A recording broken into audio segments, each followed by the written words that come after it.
Hello, my name is Christopher Renstrom. I'm the creator of rulingplanets.com and Christopher Renstrom Astrology. And this time, I wanted to talk to you about the Saturn-Neptune conjunction taking place in the zodiac sign of Aries on February 20th. So how do we go ahead and read something as significant as a Saturn-Neptune conjunction taking place in the zodiac sign of Aries? Well, first of all, what is a conjunction? A conjunction is when two planets are in the same place at the same time in the sky. Essentially, you can think of a conjunction as being a three-legged race, where one planet's leg is tied to another planet's leg, and they are expected to race forward and cross the finish line. Now, some planetary conjunctions are a little bit more conducive than other ones are. Mercury-Venus conjunction is very friendly, very conversational, very easy to be around, and really makes for lovely company. A Mars-Mercury combination can be accelerated thinking and very quick speaking, and quick to make do on actions, pledges, and promises. Or how about something like a Jupiter-Saturn conjunction?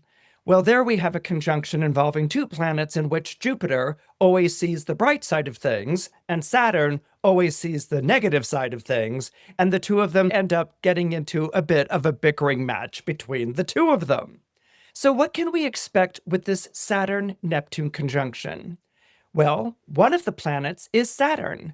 That is the planet of tests, trials, and tribulations. In other words, things don't come easily to you under a Saturn transit. Saturn will often test you in those areas of life where you feel the most insecure, where you might feel the most inadequate or anxious. Or Saturn might place an obstacle in front of you that seems absolutely insurmountable, and so you might feel defeated before you've even begun. How does Neptune work? Neptune is said to be the planet of illusion and disillusionment. Illusion, because we fall in love with something, or we become enamored with an idea, and we want to believe the very best about it. And disillusionment is when we find out that things weren't quite as rosy as we initially expected, that there's a downside to that vision or dream that we had, or that the cost of realizing it may be too high a cost for us to pay.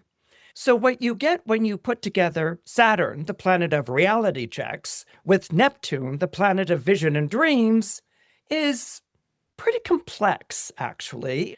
And that's why I want to share with you a story that I think will really communicate the idea of this Saturn-Neptune conjunction. This story comes from one of my favorite films of all time, which is Mr. Smith Goes to Washington. Mr. Smith Goes to Washington was made in the year 1939, the same year that The Wizard of Oz and Gone with the Wind were both made and released. Now, the movie begins with news that a Senator Foley from an unnamed western state has passed away in the middle of the night. And because this senator has passed away, his Senate seat needs to be filled as soon as possible. Two people are contacted right away. Their names are James Taylor and Senator Joseph Payne. James Taylor is a corrupt business backer. He owns a lot of industries in the state, and he basically owns all the newspapers as well. And he essentially decides who's going to get elected and who's not in this unnamed western state. Actually, people think it's based on Nebraska.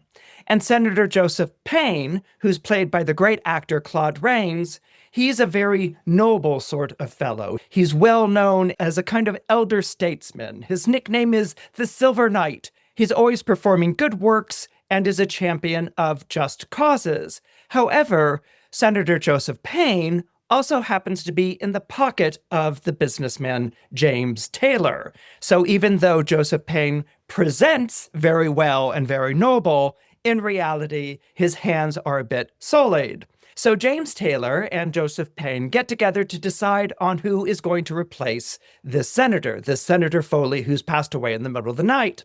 They need to find someone who's going to do Taylor's bidding. The first choice is a gentleman who's just too corrupt.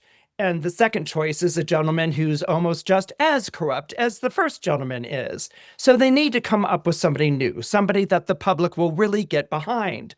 So they hear news of this fellow named Jefferson Smith. Jefferson Smith is about maybe 30 years old, and he's the head of the Boy Rangers, which are basically a version of the Boy Scouts. And he's known throughout the state as being a big-eyed patriot who leads bands in playing Sousa marches and can recite Lincoln and Jefferson speeches whenever asked. And so they decide, you know what? This guy's going to be the perfect guy to fill in that Senate seat. He's naive, he's a bit of a simpleton, and he'll pretty much do whatever we tell him. And he'll be also very easy to manipulate. He won't ask any questions. And the thing that they're most worried about anyone asking questions about is Section 40 of the Deficiency Bill, which pertains to the construction of a Willet Creek Dam.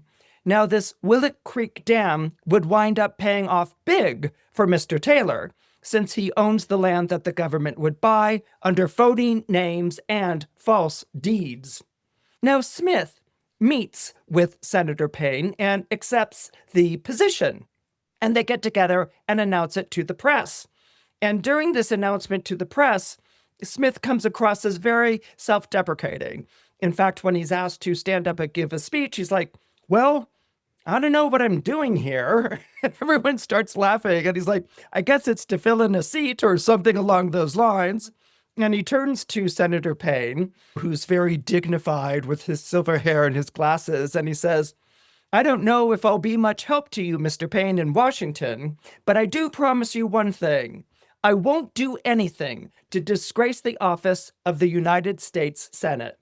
And so Payne is very amused and smiles and says, well done, my boy. And in this moment where they're sort of conversing one another at this dinner, Mr. Smith says to Mr. Payne, you probably don't remember me, but you were very good friends with my father. And Mr. Payne is like, and he's like, you went to school with him. And Senator Payne says, oh my goodness, my boy, you must be Jefferson Smith. Look how you've grown. And he's like, well, yeah. And they have this bond. Senator Payne is very delighted to learn that Jefferson Smith is the son of his old school chum. And the two of them were famous in the state for championing lost causes. Mr. Payne, at that time, was known as a great lawyer who would take on lost causes. And Mr. Smith's father, Jefferson Smith's father, was a newspaper editor who also took on lost causes, and in the result of reporting on a corrupt mine, was shot in the back one day. And so they have this history that Senator Payne didn't really know about, but he takes an immediate liking and fondness to the boy, Jefferson Smith, who's played by Jimmy Stewart, who was just about 30 at the time that he made this film. This was his breakout film. So Jefferson Smith goes to Washington, all right? And he's never been out of state before. And he arrives in Washington on train, and he's greeted by Senator Payne and some different members of the staff and assistants and things like this. But Jefferson Smith is so gum-smacked when he arrives in Washington, D.C., because he sees through the doors of Union Station the Capitol building, the dome of the Capitol building, and he's immediately enraptured with that. And this is such a Neptunian moment, because imagine seeing for the first time something you'd only read about in books or seen pictures of in newspapers, and it's the Capitol Dome of Washington, which to Mr. Smith represents the dream of America. And this is one of the things that Neptune represents. Neptune represents a vision. It represents a dream. Now, the dreams that Neptune represents aren't the dreams that we have at night. You know, that we wake up in the morning that we can barely remember, or maybe we wake up in the morning and we write them down in our dream interpretation books or something along those lines. No, a Neptune dream is different. It's a vision. It's a vision of something that is greater than yourself. It's a vision of something that's bigger than yourself.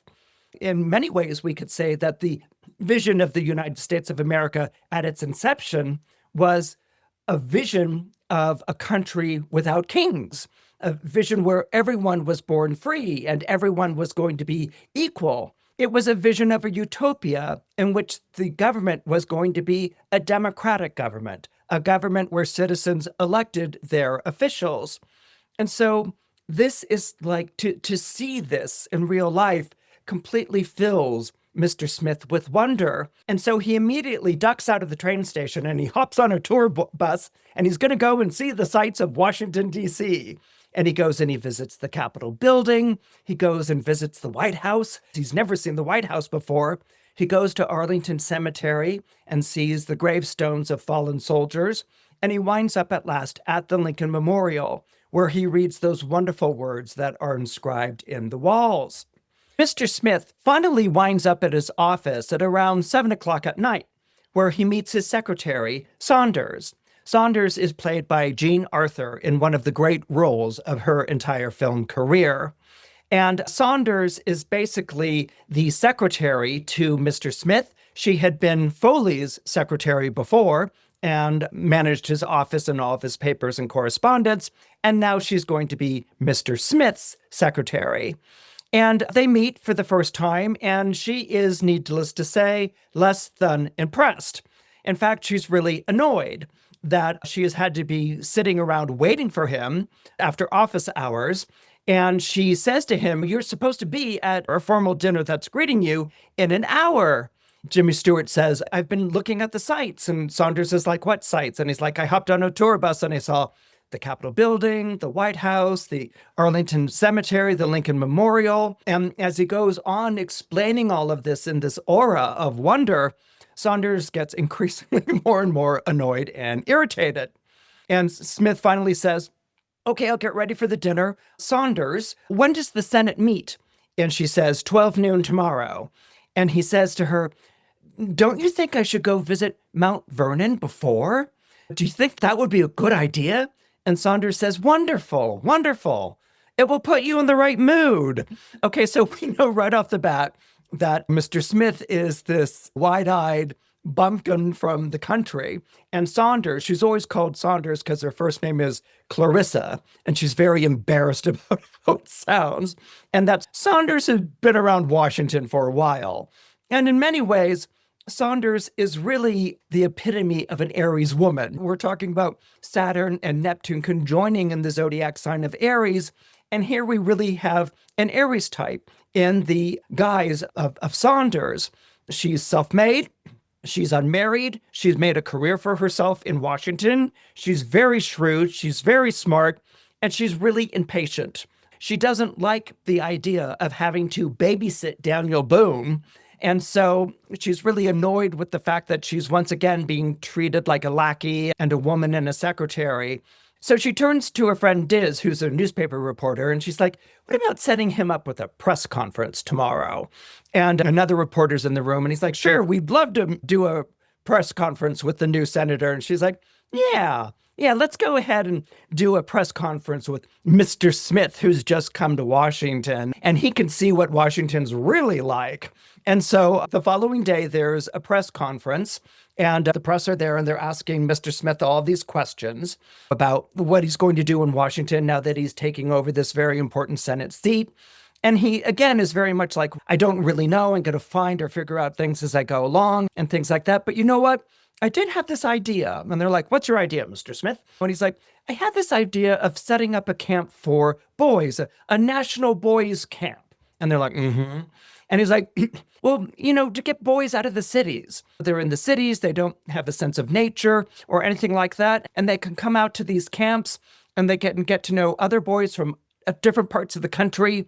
And they can get a sense of what country life is like, what the land of America is like, what the West is like before going back. And we can set up good examples where they do social works and things like this." And the press is like, "Oh yeah, it sounds really interesting. Hey, Mr. Smith, you're in charge of those boy rangers out there in your state. Why don't you show us things like, how do you set up camp? Or how do you do different Boy Scout techniques, like tie a knot or something like that? And can you do a bird call?" So Mr. Smith obligingly gets down on all fours and shows like how you can get fire out of rubbing two sticks together and how to do a bird call and all these Boy Scout things. And the press is like laughing hysterically and taking lots of pictures and things like that. And Mr. Smith just gets up and he's obliged them, and he thinks it's been a terrific press conference, a wonderful meet and greet with the press of Washington, D.C.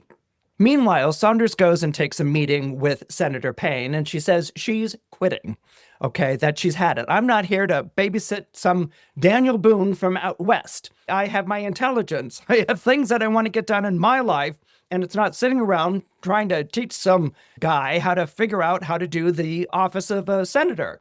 And Senator Payne says, listen, Saunders, help him out. And if you're good to him and you help him out, I'm going to make sure that you get a great bonus one day. And Saunders says, a bonus, huh? Well, I'm going to want a little bit more than that, Mr. Senator Payne. And he's like, well, what would you like? Listen, Saunders says, when I came here to Washington for the first time, my eyes were big blue question marks. Now they're big green dollar marks. And Payne's like, okay, I get the idea. Listen, you know that they're considering me for the presidency of the United States. And she's like, And he says, where I go, you go, Saunders. And she says, terrific. And he says, all I ask is that you steer Smith away from anything involving politics. And Saunders says, like the Willet Creek Dam. And Payne takes a moment and realizes that she knows all of this and says, yes, like the Willet Creek Dam. Now, Saunders, get back to work. And she's like, okay. And so the following day, after going to Mount Vernon and getting in the mood, Mr. Smith arrives at the Senate and is taken by a page to his desk. And the page says to him, listen, Mr. Smith, that's a very important desk there. And he's like, it is. And he said, yep, that desk used to belong to Daniel Webster. And Mr. Smith is like, Daniel Webster sat in this desk? And he's like, sure did. And I'm sure he wouldn't mind if you used it. And so there's, again, this moment where Mr. Smith is touching history. And Jimmy Stewart portrays it so beautifully. I mean, imagine sitting at the desk and working at the desk of someone like Daniel Webster, who is such a famous name in American history and American politics. And so sitting in that chamber and just taking in everything. There's the gallery where visitors sit and they're rotated every 10 or 15 minutes or so. There's the gallery where the press sits and they take notes and things like this. There's the Senate floor where he's surrounded by his fellow senators.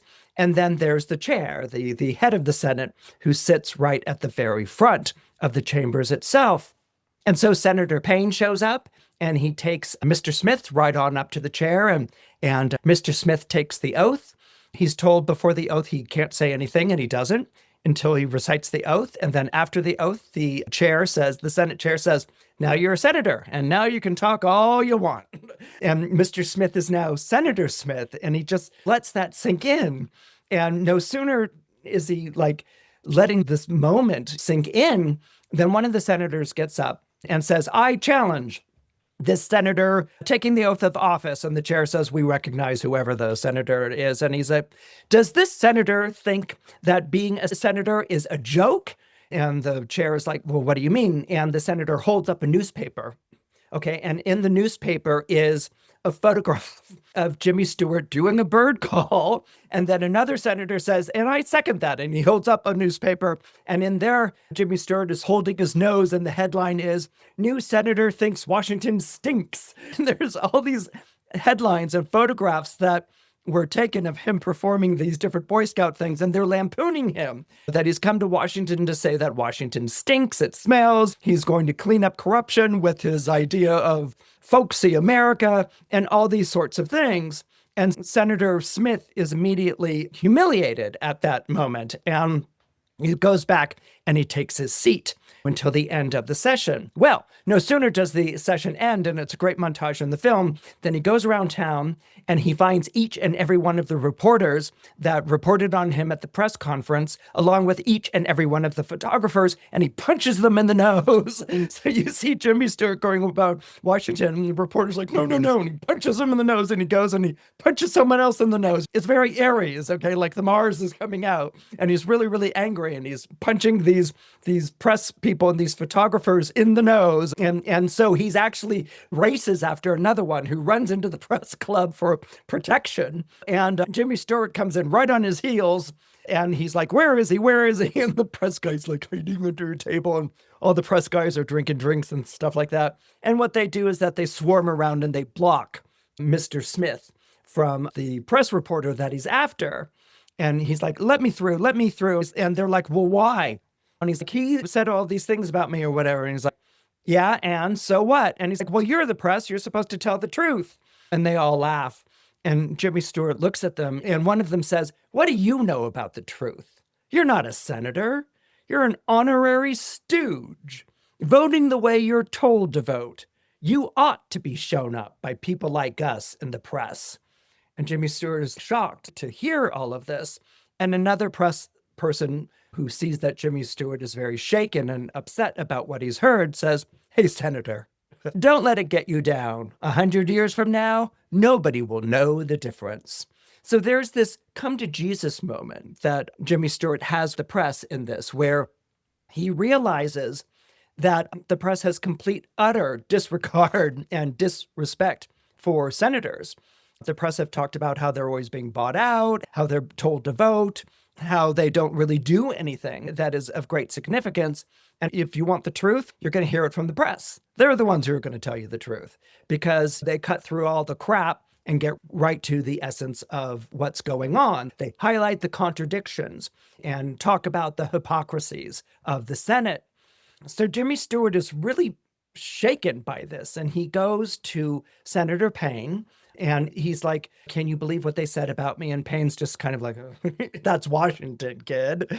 And he says to Senator Smith not to worry and says, I will guide you. And he's like, you know what? I was looking at that article, that interview that you gave, and it wasn't really half bad, honestly. They're talking about creating a national boys camp. I think that's a great idea. Why don't you get a bill started, present it to Congress, and we'll take it from there. And he's like, well, how do I get a bill started? That sounds wonderful. I'd love to do a national boys camp.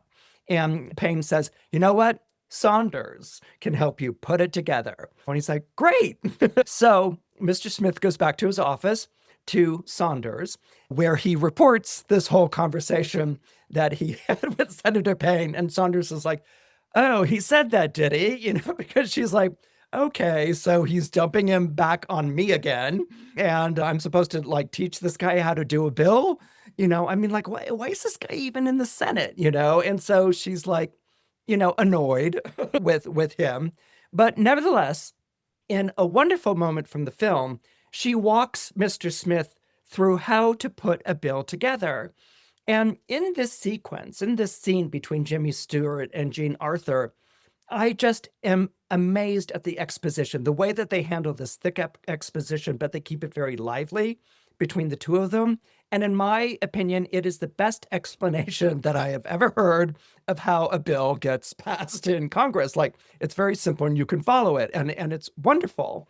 And essentially, she describes how a bill is put together, and he's like, and then I take it on over to the Senate, right? And she's like, no, you know, listen, there's more to it than that. He's like, well, like what? And she's like, well, after it's drafted, the bill goes to committee where it gets debated. And he's like, uh-huh. And she's like, and then it goes to a steering committee where they decide if it's important enough.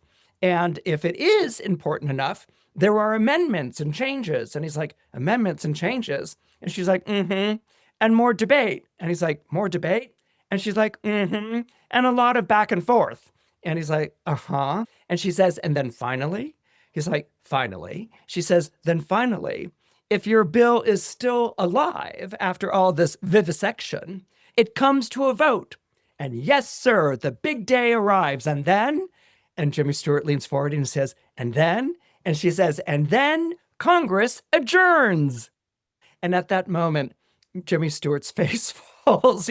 He's realizing the immensity of all of this, how everything that has to be negotiated and navigated and things like that. And Saunders leans over and she says, catching on, Senator? And Jimmy Stewart takes a moment and then he says, well, let's get started. And so they do. And they work on this bill. They work on this bill for days. And as they do, they find that they really enjoy working on it. They think alike in a lot of ways, and she helps him to shape what he's trying to describe, the idea or the concept that he's trying to do. She helps him get it into simple words, and he inspires her, which is something that she hasn't felt in a very long time. So gradually, over a period of time, they develop this camaraderie between the two of them.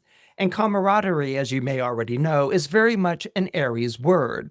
It's the idea of a comrade, someone who has your back and you have their back. And the two of them are very involved in putting together this bill for this national boys' camp. One day, Saunders asks Mr. Smith where this camp is supposed to be built. And Smith tells her, Willet Creek. And Saunders is like, oh. And he's like, yes, it's a beautiful part of the country. It's absolutely gorgeous. And the boys are just going to love it. There's prairie grass, and then there's mountains, and the way that the clouds wrap around the mountains with rain, it's just, and you can see miles and miles. It's just so beautiful. It's just really breathtaking. And Saunders is like, I see, yeah. Does Senator Payne know about this? And Mr. Smith says, oh, it's not a problem. And he continues to explain how the money for this land will be fronted by the government, but then it will be the boys who attend the camp who will pay it back. And Mr. Smith says, I'm sure it's not a problem. Now, Saunders is amused by the idea and continues to coach Smith on how to present the bill in the Senate. She also knows full well that Senator Payne will be in the chambers when Senator Smith presents it. And that's a sight she definitely wants to see. And so when Smith finally does present the bill in Congress and Payne hears that the land is where the Willet Creek Dam is supposed to be built, he suddenly gets up and leaves the chambers. And as he does so, the visitors in the gallery who've been listening to Smith present this idea, this vision of a boys' camp, a national boys' camp, they break into applause. They think it's the most marvelous thing. City boys being taken out in the country where they can get fresh air and learn to work with one another and see the land and work the land in a way. This is a wonderful thing. And they all begin applauding right away. And the press even takes to it right away. This idea for a national boys' camp immediately catches fire. And on the following day, there are indeed stacks and stacks of envelopes on Smith's desk. And when Smith comes into his office, he asks Saunders, what is all of this? And she says, they're letters. And they're letters all addressed to you. And he's like, addressed to me? What are they about? And she's like, why don't you open them and see? And so he opens them and he realizes that these letters are all about the National Boys Camp. And there's letters saying, I really want to join. This is really exciting. Or I really want my boy to join. I think this is wonderful and fulfilling for him. And they're full of nickels and dimes. And it's a beautiful scene. I mean, Mr. Smith is like a gleeful kid opening each of the envelopes and reading the letters and gathering the nickels and dimes. And Saunders goes and she gets a big jar and she puts it there in front of him. Then he takes each of the nickels, dimes, and he pours them into the jar as he reads the letter. And it's this beautiful scene where, again, it's like the glee of a child seeing his dream begin to manifest, seeing his vision begin to come true. And so Diz, the reporter, who's never really far from Saunders' side, was like, get a look at that. The kid's quite taken with what he's done. And Saunders looks at him with pride. She looks at Mr. Smith with pride and she says, I wonder, Diz, I wonder if this Don Quixote hasn't gotten the jump on all of us.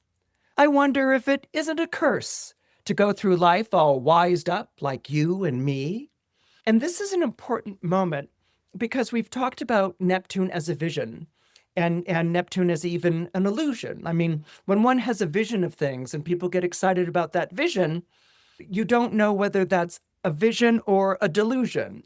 You're excited, you're stirred by what you see in front of you, but you also get a little bit suspicious, like, am I being led on or led astray? And so that's where the disillusionment of Neptune can come in. The dream is too good to be true. And so it then becomes disillusioning. But there is such a thing as the dissolution of the disillusionment. In other words, the falling apart of the disillusionment itself. And here Saunders came to Washington with these bright blue question marks in her eyes and became disillusioned by the way that it works but she sees the wonder that this young senator has, the joy that he has in doing good for others. And in that moment, her disillusionment, her defense begins to dissolve. Now, suddenly, of guilt about what she's done. She's been playing a game with Senator Payne by making a fool of Senator Smith to prove that she's smarter than him and kind of getting Mr. Smith in trouble a little bit with Payne. And she feels guilty about that. She feels ashamed that that's the way she's been treating the Senator Smith. And she decides that she's going to leave Washington, that she's had it, that obviously she's getting nowhere. The only thing that she would get out of this whole enterprise with Senator Smith would be a bonus. And for what?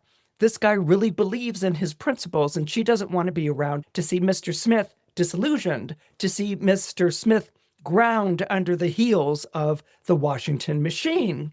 And so she decides that she's going to leave. And Mr. Smith wants to know what happened, why she suddenly wants to leave. And she says, "You really don't know, do you? You just show up here and you think that government is this wonderful vision. It's this wonderful idea where things are going to get done. And that's not how this town works, Mr. Smith." And he's like, "Well, why not? I have this idea and we put together this bill." It's in that moment that she tells Mr. Smith all about the funding for the Willet Creek Dam and how it is buried in Section 40 of this particular bill. It's basically what we would call nowadays pork. It's going to financially benefit someone. It's going to financially benefit Taylor. She tells him all about it, and she exposes Payne and Taylor. And Smith is looking at her like, "I can't believe that about Mr. Payne. I mean, I look up to Mr. Payne like a father." And she's like, "This is ridiculous." And she turns on one heel and she leaves. She leaves the office and she leaves town. Now, Senator Smith, feeling abandoned and confused and bewildered, confronts Senator Payne, who sort of gives him a story which is really not satisfactory. Smith isn't getting the answers that he wants to get. And so he gets very, very angry and goes on the warpath. He wants to know what's going on here. And this is a very important moment of the story, because when we reflect on the zodiac sign of Aries, Aries is the first of the 12 zodiac signs. It's the beginning of the year, or the agricultural year, because it's associated with the spring equinox. Aries is also the zodiac sign that the sun is exalted in, meaning the most celebrated in the zodiac sign of Aries. And the reason why the sun is celebrated in the zodiac sign of Aries is because it's a young sun.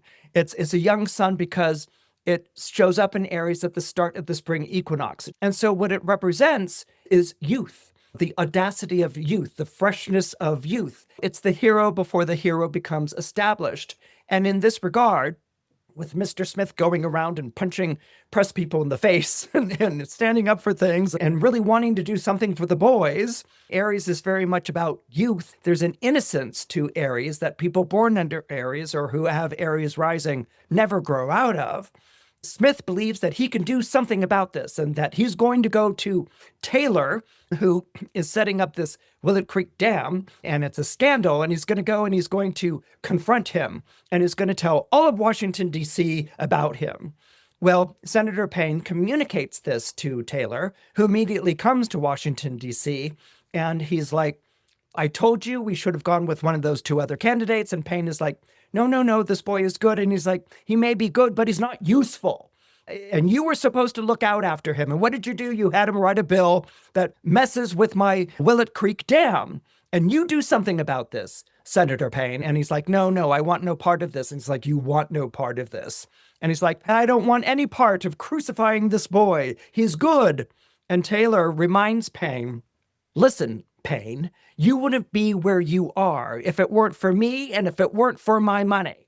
And I'm planning on making a lot of money off this bill. And I'm going to go into that room and I'm going to confront this boy and I want you to come with me." And Payne is like, no, I can't. And he's like, "Of course you can't, because the boy is good and the boy sees you like a father figure, right?" And Senator Payne is like, "Well, yes." And he's like, "Okay, you go back to your office and I'll take care of this boy." And Payne is like, "Don't be too rough with him." And so Payne slinks out of the room and goes back to his office. And Taylor, watching him go, is like, "Silver Knight. And so he turns around and he goes into the other room where Smith is waiting for him. And Smith is like about to go into a big speech about how he's going to expose him. And Taylor's like, forget it. He's like, I've got a proposition for you. And Senator Smith is like, well, what is it? And then Taylor says to Smith, listen, I can buy you your Senate seat if you want it, and you can have it as long as you do what you're told. And Mr. Smith is, do what I'm told. And he's like, yes, as long as you do what you're told. The first thing you're going to do is that you're going to retract your bill with your National Boys Town. That piece of land is already spoken for. And then after that, we can get to some talking, because I think you could be pretty useful to me around here. And Mr. Smith is like, I'm not going to do anything like this. And Taylor says, why not? That's what your beloved Senator Payne has been doing for the last 20 years. And at that, Mr. Smith recoils. He refuses to believe this, and he goes to Payne's office. And it's at this point when we begin to see the Saturn-Neptune conjunction emerge in this story. We're seeing the disillusionment that's taking place, the scales falling away from Mr. Smith's eyes, the reality check. And so Mr. Smith goes to talk to Senator Payne, who's like a father to him. Senator Payne, who's like the Saturn figure in our story. He's very noble looking. He's gray-haired. He's an elderly statesman, someone with a tremendous amount of reverence and respect, and also someone who has been humbled by reality. And so when Mr. Smith shows up in Senator Payne's office, he's heated, he's angry, he can't believe he's heard what he's heard, and he's looking for Senator Payne to say it's not true, to debunk it. But instead, Senator Payne turns to him and he says, I was hoping you'd be spared all this. I was hoping you'd see the sights, absorb some history, and go back to your boys. You've been living in a boy's world. For heaven's sakes, stay there. This is a man's world. It's a brutal world, Jeff, and you have no place in it. You'll only get hurt. Now take my advice and forget Taylor and what he said. Forget you ever heard of the Willet Creek Dam. And Smith says, you still haven't answered me, sir. Can a man like Taylor tell you and those other men in the Senate what to do? And Payne says to him, 30 years ago, I was you. I had to make the same decision you were asked to make today. And I made it. I compromised. It was the only way to serve our state in 1,000 honest ways. Our state has the lowest unemployment. Our state has the highest federal grants. I had to play ball. You can't count on people voting. Half of them don't vote anyway. And that's how states and empires have been built, Jeff, since time began. Now, I've told you all of this because I've grown very fond of you, like a son, in fact, and I don't want to see you get hurt. Now, when the deficiency bill comes up in the Senate tomorrow, you stay away from it. Great powers are behind it, and they'll destroy you before you even get started. For your own sake, Jeff, and for the sake of my friendship with your father, please don't say a word. And at that moment, Mr. Smith leaves without saying a word. On the following day, the deficiency bill is brought up in the Senate. It's basically a government funding bill, a lot like the government funding bills that we hear about today. The chair of the Senate tells the clerk to read it in full, and the bill is very long and it's very boring, and most of the Senate leaves. But when the clerk gets to section 40, the Willet Creek Dam part, Mr. Smith jumps to his feet to expose the corruption. And it's at that very moment that Senator Payne enters and asks Mr. Smith if he will yield the floor. And Mr. Smith is like, okay, sure. And Senator Payne, at that moment, accuses Mr. Smith of corruption. This brings the press and the Congress back to the chamber, where Payne accuses Smith of buying the land around Willet Creek the day after he joined the Senate, proposing to build a boys' camp, and then pocketing the money from the boys and the government for his own personal profit. And now that Senator Payne has learned about this, he insists that Mr. Smith be removed from the Senate. This causes, as you might imagine, a hullabaloo, and immediately a committee meets to determine whether this is true or not. At this committee meeting, false documents with forged signatures are presented, saying that Mr. Smith did indeed try to do a land grab. And Mr. Smith, appalled at what is happening, leaves the room without saying a thing. Senator Payne doesn't even look at him. Mr. Smith leaves in disgrace. And he comes one last time to the Lincoln Memorial, and he reads the following words: "And the government of the people, by the people, and for the people, shall never perish from this earth." He reads them, and he sits down on one piece of luggage, and he holds his head in his hands, and he begins to weep. And it's at that moment that Saunders appears. And Saunders says, "I had a hunch I'd find you here." And Smith says, "You were right, Saunders. I was a fool, a naive fool. What is there to believe in when Senator Payne gets up and says, 'I've been robbing kids of nickels and dimes'? When you find out what men actually do, I'm getting out of this town." And Saunders says, "And when you get home, what are you going to tell those kids?" And Smith says, "The truth. They're going to find out for themselves sooner or later." And Saunders says, "I don't think they're going to believe you, Jeff. They're going to look up to you with their hurt faces, and they're going to say, 'What did you do? Quit? Didn't you do something about it?'" And Smith says, "What do you expect me to do?" And Saunders says, "Your friend Mr. Lincoln there had his tailors and pains, and so did every other man who tried to lift his thought up off the ground. Odds against them didn't stop those men. They were fools that way. All the good that ever came into this world came from folks with faith like that. You know that, Jeff. You can't quit now. Not you. They're not all tailors and Paynes in Washington. Those guys just throw big shadows is all. You didn't just have faith in Payne, Jeff. You had faith in something bigger than that." Smith says, "What can I do?"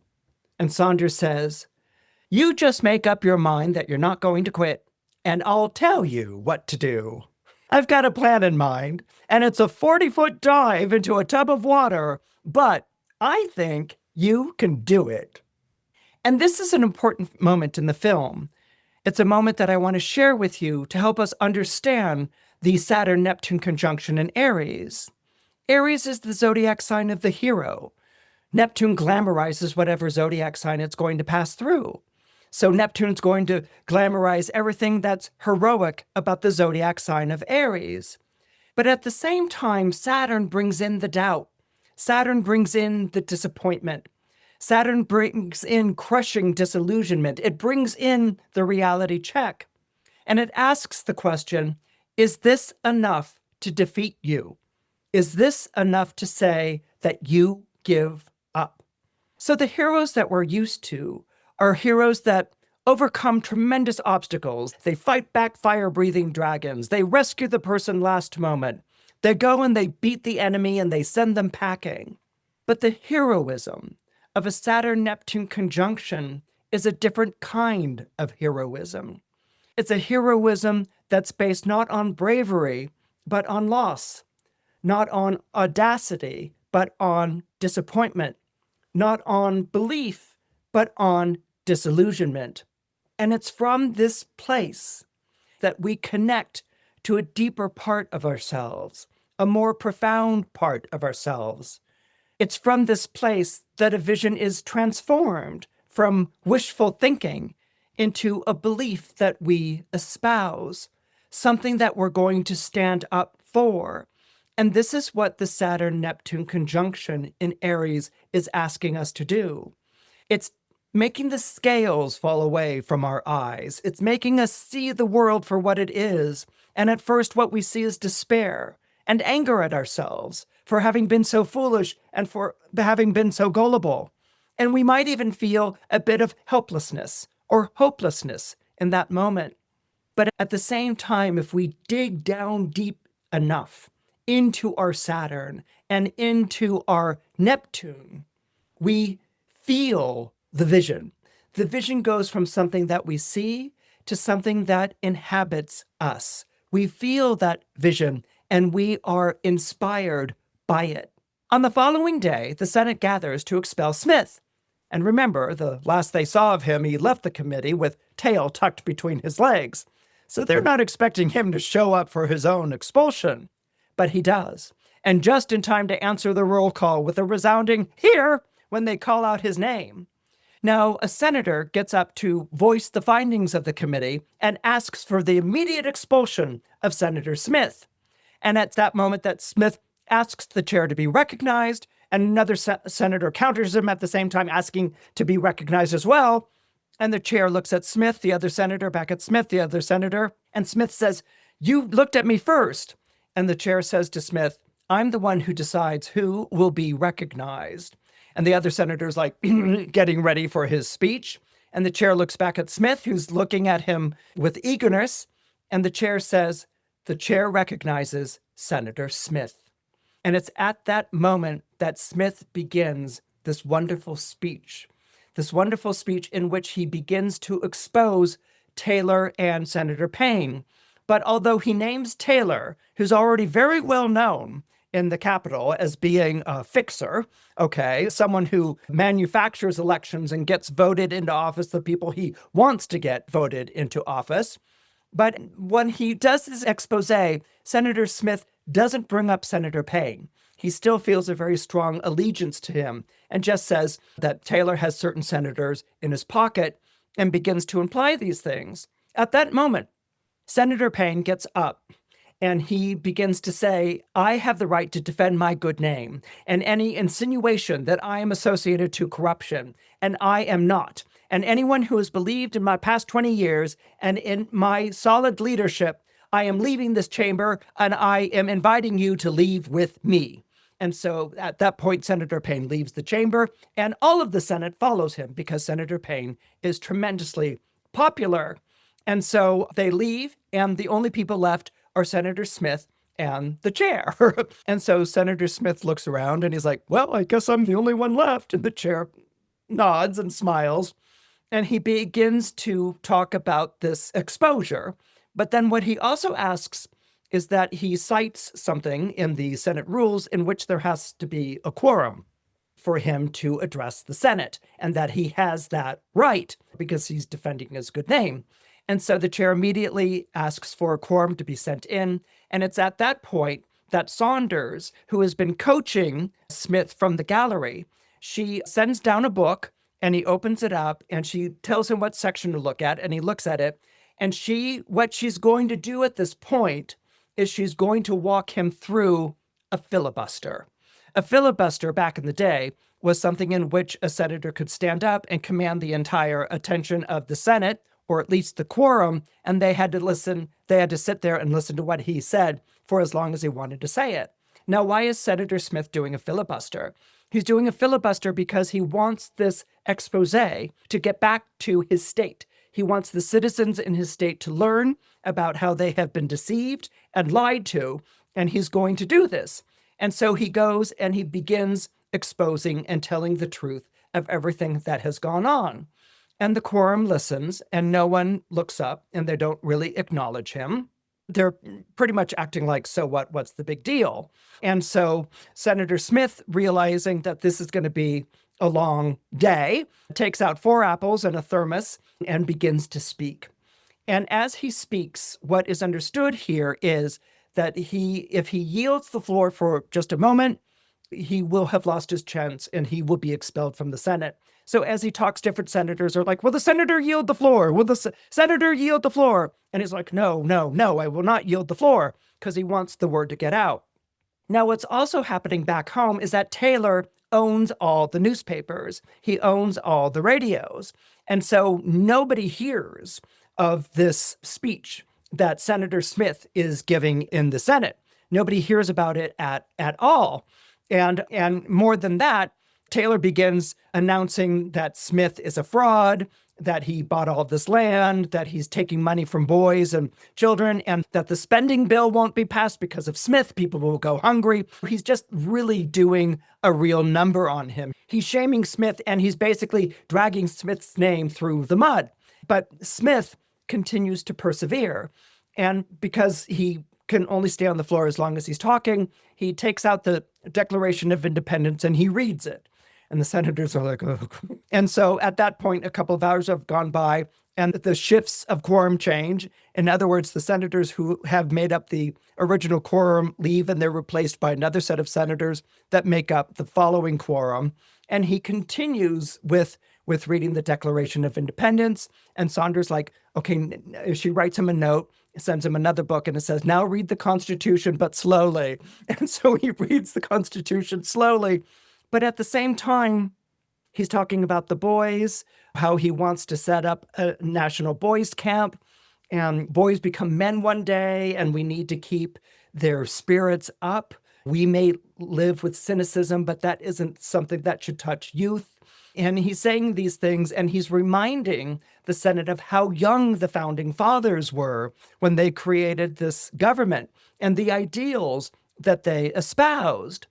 And on their breaks, different senators are saying, you know, if this guy was really into a land grab and bilking the government for money, he wouldn't be standing up during something like this. And he wouldn't be so concerned that he's making us uncomfortable and making us sit through all of this. He would have just left. I mean, maybe there's something to this guy after all. And at that point, Senator Payne intervenes and he's like, are you questioning my integrity? Are you questioning my good word? And they're like, no, Senator Payne. And he's like, he's a fraud. He's a phony. And he must be expelled. And they're like, yes. And so he continues. Hours and hours go by. Word gets back to Saunders that the radio stations and the newspapers aren't carrying the filibuster. And she's like, well, isn't there a newsletter that he puts out for the kids? And they're like, yes. And she's like, okay, then we're going to send out what he's saying in that newsletter so that everyone hears it and reads it. And so the kids come out with the newsletter and they're reporting what's going on, and it contradicts what Taylor is saying through the press and the radio. And at a certain point, Taylor has his men go and destroy the newsletters and actually drive boys who are driving a car and trying to make deliveries off the road into a crash, and they're hurt quite seriously. And finally, Saunders, hearing all about this, is like, we can't continue like this. People are getting hurt. This is awful. And so this can't continue. And so she wants to send word to him about that. But at that moment, it's like the following morning. He's been up there talking, I think, almost like 23 hours or something like that. It's the following morning, and Senator Payne comes back in, and he says, will Senator Smith yield to a question? And Senator Smith yields to a question. That's okay. And he's like, you said before that you were making these speeches and this exposure to talk to the citizens of your state. What would you do if the citizens of your state didn't believe you? What would you say if they were appalled by your performance here on the Senate floor, a performance that you swore when we first met that you would never disgrace the name of the Senate? And Smith is like, what are you talking about? And he's like, I am talking about 50,000 telegrams. And Smith is like, 50,000. And I respectfully ask the chair if I may bring in these telegrams. And the chair agrees.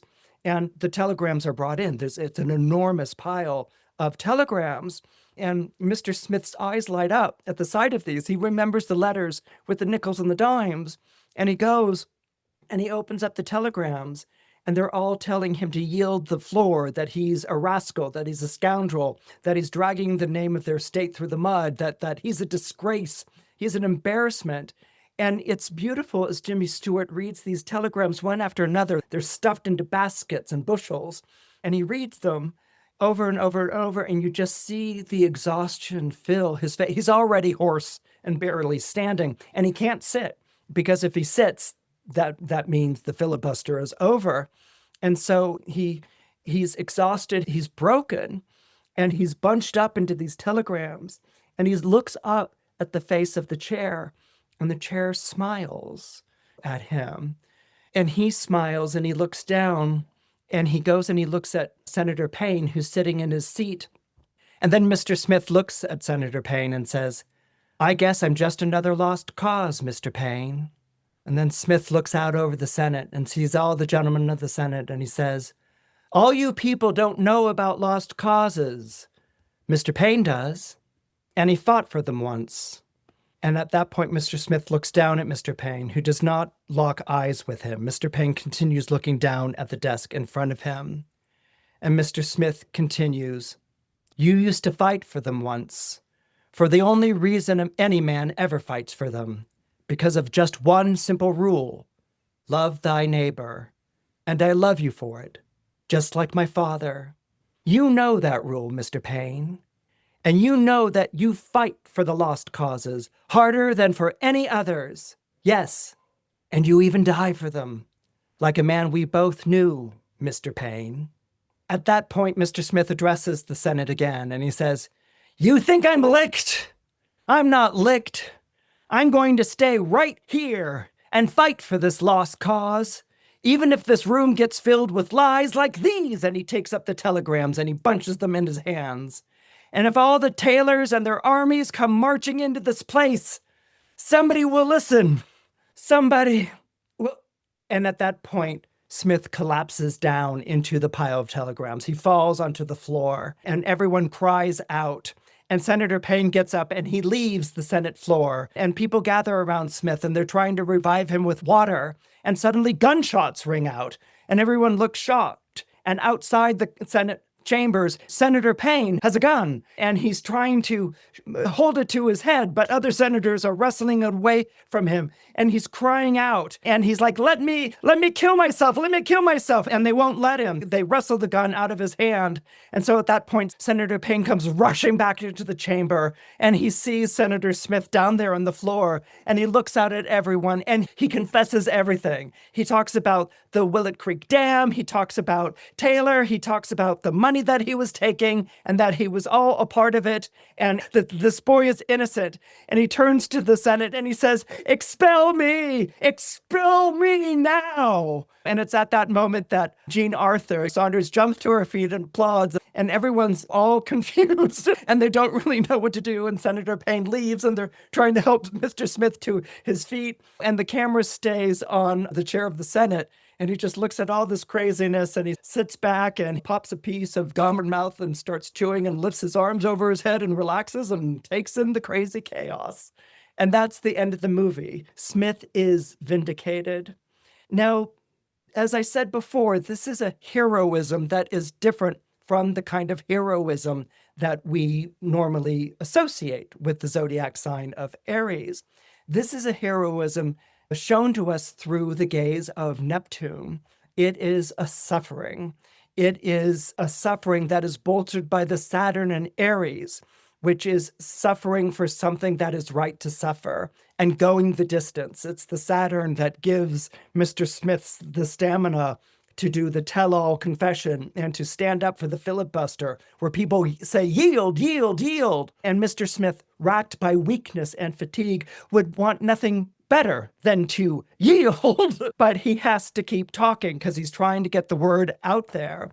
And he's feeling as hopeless as someone marooned on a desert island towards the end of all of this. And when those telegrams come in, those telegrams that are so damning and say that you are a shame, that is the ultimate disappointment of the Saturn. That is the ultimate disillusionment of the Neptune. That is the ultimate defeat that one would expect in this moment of a Saturn dashing the dreams of a Neptune, which can be illusory on the hard plains and rocks of reality. And one would think that you could never recover from that.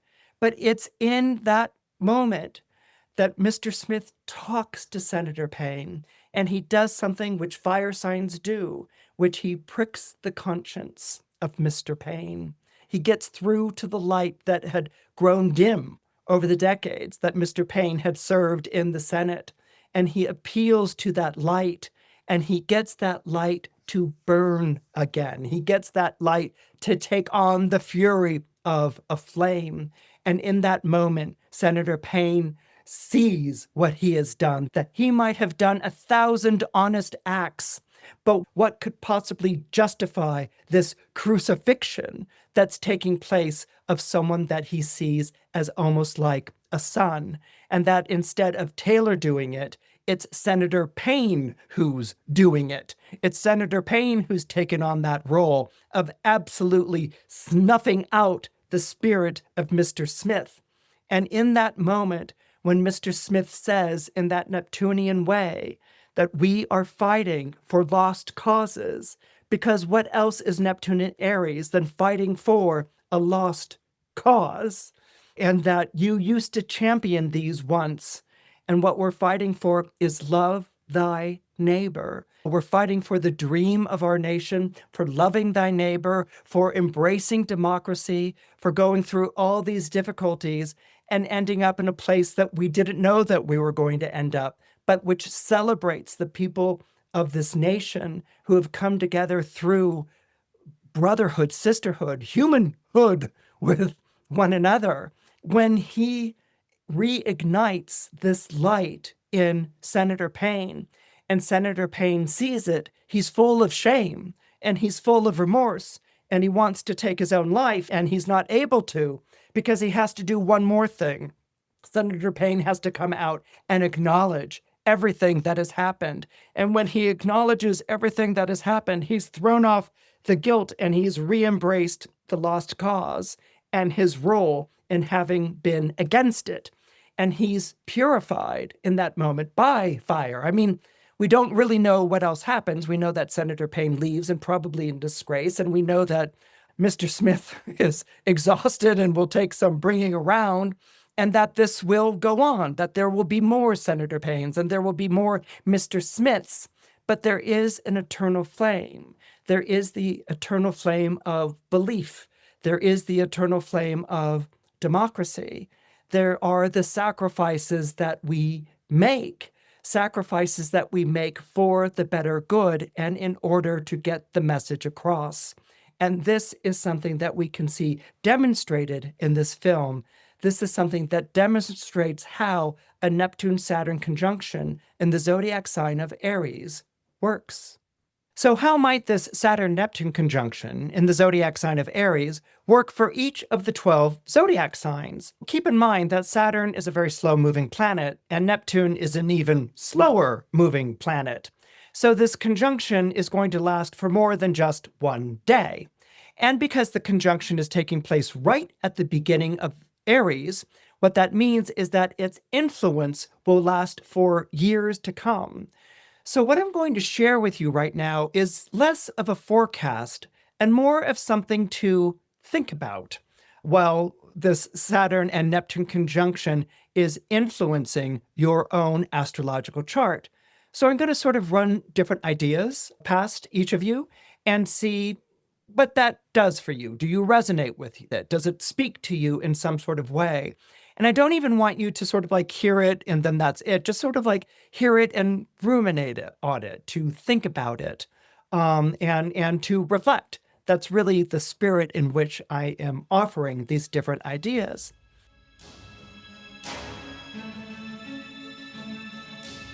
Now, if you're born under Aries or you have Aries rising, this Saturn-Neptune conjunction is taking place in your zodiac sign. And what that means is that there's no distance on the conjunction.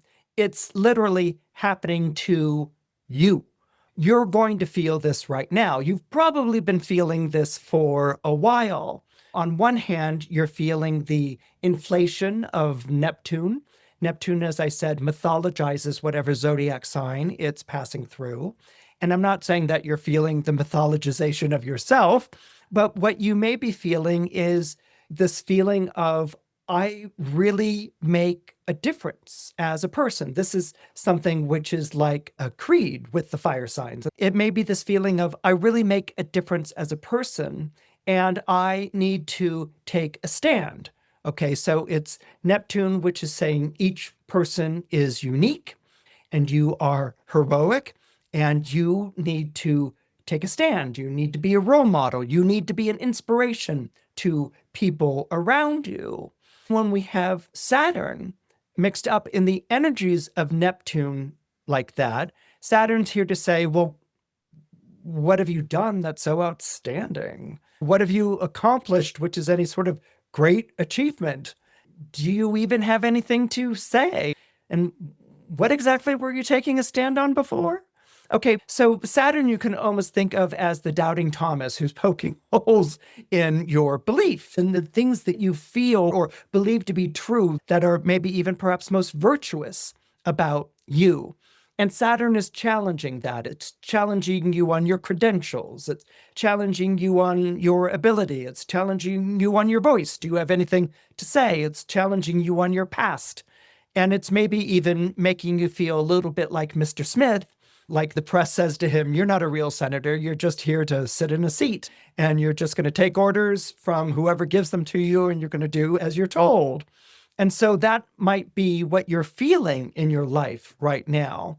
There might even be a touch of the imposter syndrome, that you're not really who you say you are, or you don't have the faith or the belief in yourself.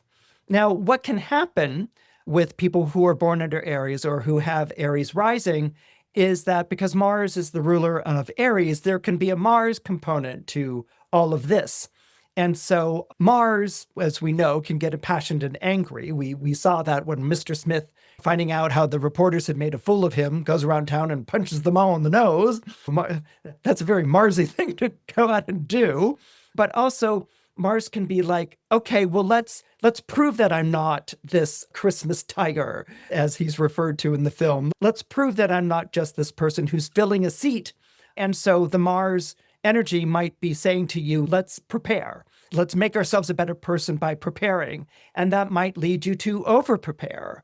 Or let's take this on. Let's take on this obstacle, this challenge. Let's lock horns with it and show how strong and powerful and a person of convictions we are.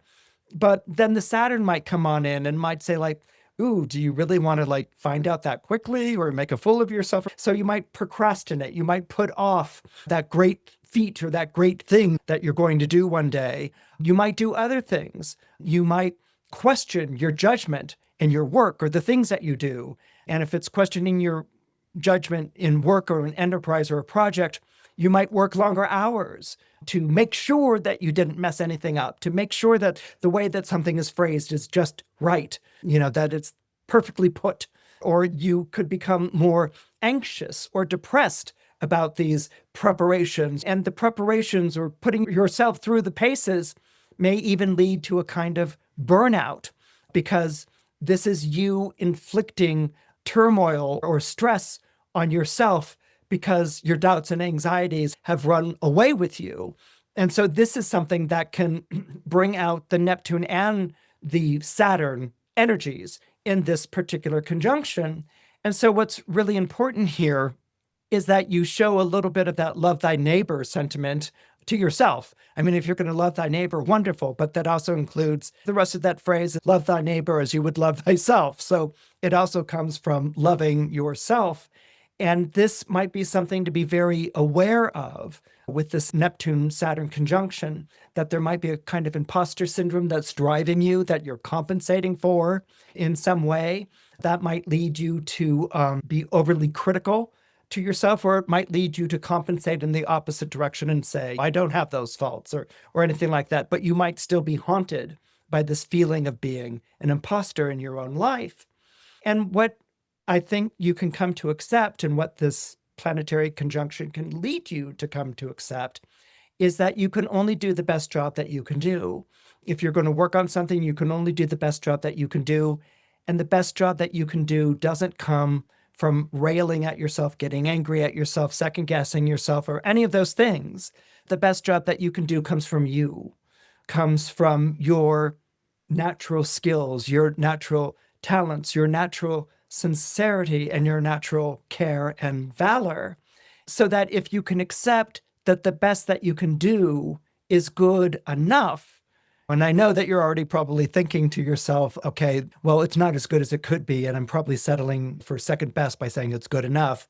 No, it's letting yourself off the hook, letting yourself off the hook of self-criticism and self-judgment, and allowing you to trust your own talents and to trust your own abilities.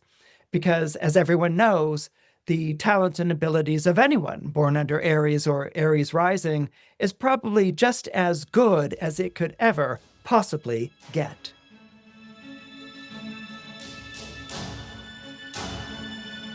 Now, if you're born under Taurus or you have Taurus rising, the Saturn-Neptune conjunction will be taking place in a very sensitive area of your own solar horoscope. That part of your solar horoscope is called the 12th house.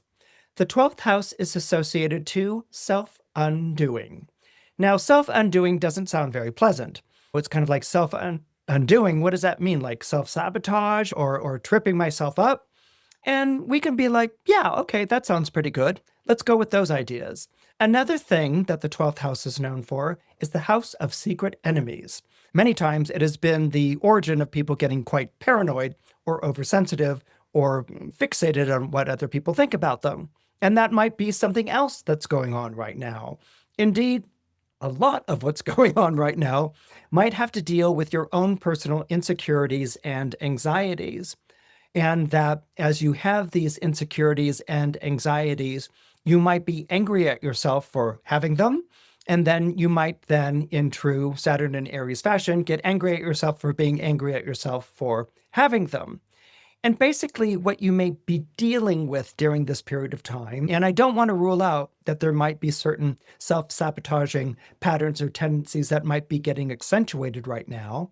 Some of those things might have to do with addictions, whether it's alcohol addiction, a drug addiction, or gambling addiction, or any other variation on the theme of addiction. Those things are connected to the solar 12th house. But where I really want to go here is, how do you treat yourself with this information? Saturn can bring a lot of guilt and shame, and Neptune can bring a lot of sense of hopelessness and helplessness. So when you combine guilt and shame with hopelessness and helplessness, that's really not conducive to a particularly positive outlook. In fact, you can feel very lost. You can feel maybe perhaps defeated by your baser instincts or your insecurities or your anxieties. And you might even feel like you can't help it. You know, that you've gone into a downward spiral and you can't pull yourself out of this downward spiral. And you might find yourself getting either increasingly angry with yourself about it, or you might find yourself becoming increasingly more depressed about it. So needless to say, this is a very sensitive time for you, and it's a very difficult time. Part of this, as I said before, is that it's based on the 12th house, and part of it is that it falls into a blind spot in your chart. In other words, your more reasonable functions or your more compassionate functions, or even your sense of humor isn't as able to help you out in a situation like this because of where the planets sit in the chart. You have to go through that journey that's being talked about here. So what's the journey? Well, it's seeing the truth of yourself. It's the scales falling away from your eyes. It's seeing things as they are, what one would call the reality check with Saturn. But reality checks don't have to be laid out on a bed of nails. Reality checks don't have to be like, here's the miserable world in front of you and welcome to it. It doesn't have to be spirit and soul crushing. In that moment when Mr. Smith is at the Lincoln Memorial and he's saying maybe these great words of Lincoln were put up by someone who made them up to make us all believe in something that doesn't exist. That maybe these great words of Lincoln are a chimera. They're an illusion. They're there to make us hope for something that can't possibly be. I mean, it's a very pessimistic moment in the film Mr. Smith Goes to Washington. But it's in that moment that Saunders, his secretary, and more importantly, his love interest at this point, his inspiration, says to him, listen, Lincoln had people who are bringing him down too. And the people who speak to us in these moments of despair are the fools, the people who continue believing in something good, even though everyone else is saying, look at the reality, you're fooling yourself or whatever. And that connection to a belief in self, which isn't based on a prayer or a mantra, it comes from inside. It comes from a very deep and profound place. That's something that's getting sparked right now, but it's sparked as the unwrapping, as the taking off of the different layers takes place. As you lose your illusions and the things that you've invested in those illusions, and no one wants to lose their illusions. I mean, we reach after them, we want to bring them back. I liked my life then. Why do I have to deal with my life now? But this isn't being done in the cold, revelatory way of a Uranian moment. It's being done through Neptune. It's being done through this feeling of you can let this go because you don't need this anymore. You can let this go because it had a time in your life where it held you in place, but it doesn't need to hold you in place like this anymore because you're going to a deeper level with this. You're going to a deeper level in yourself.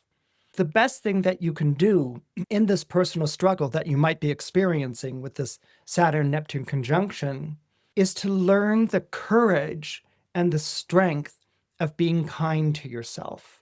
We often hear the phrase, be kind to yourself. And more often than not, our response is like, like, I don't know how to be kind to myself, or I don't know how to stop with the self-criticism. Because self-criticism can become like scratching at a burning itch. It just feeds more self-criticism. And Mars, being the ruler of Aries, can inflict that kind of cruelty and harshness on yourself. But also sometimes we can get so drawn into this despair or disillusionment, this anger at ourselves, that we don't hear people who are trying to appeal to us, people that are trying to help us get to a better headspace or heart space or soul space. There might even be people with constructive criticism that would be really useful, but we don't hear it because we're too focused on being down on ourselves or being the worst critic of ourselves. Well, when we criticize ourselves like that, when we are cruel to ourselves like that, we paralyze ourselves. We make ourselves helpless and hopeless, despairing and disappointed. That it can take on those qualities. And this is something that as we learn to let up, take off the hook, to examine in a heartful and a soulful way, why am I so angry at this? Why do I feel so hopeless and helpless with this? Could this be getting in the way of the things that I really should be looking at? Like maybe a truth that is more compassionate and more liberating and more loving than I am allowing it to be. That, I believe, is the challenge of the Neptune-Saturn conjunction here. It's to see reality, but it's not a reality that's exaggerated and overly stark or pessimistic. There's a lot of beautiful things in the world and a lot of beautiful things about you. And those things are in reach of you. They're the things that you're going to build and live your life in. And if you can sacrifice your anxieties, if you can sacrifice your insecurities, if you can let them go and just imagine life naked without them, you may find that there are more positive energies that are waiting to come into your life, to come back into your life, and to revive who you are, and to bring about that happiness and that soulfulness that has somehow gotten turned around. And anything that can get turned around again and start heading you out of the tunnel and into the light.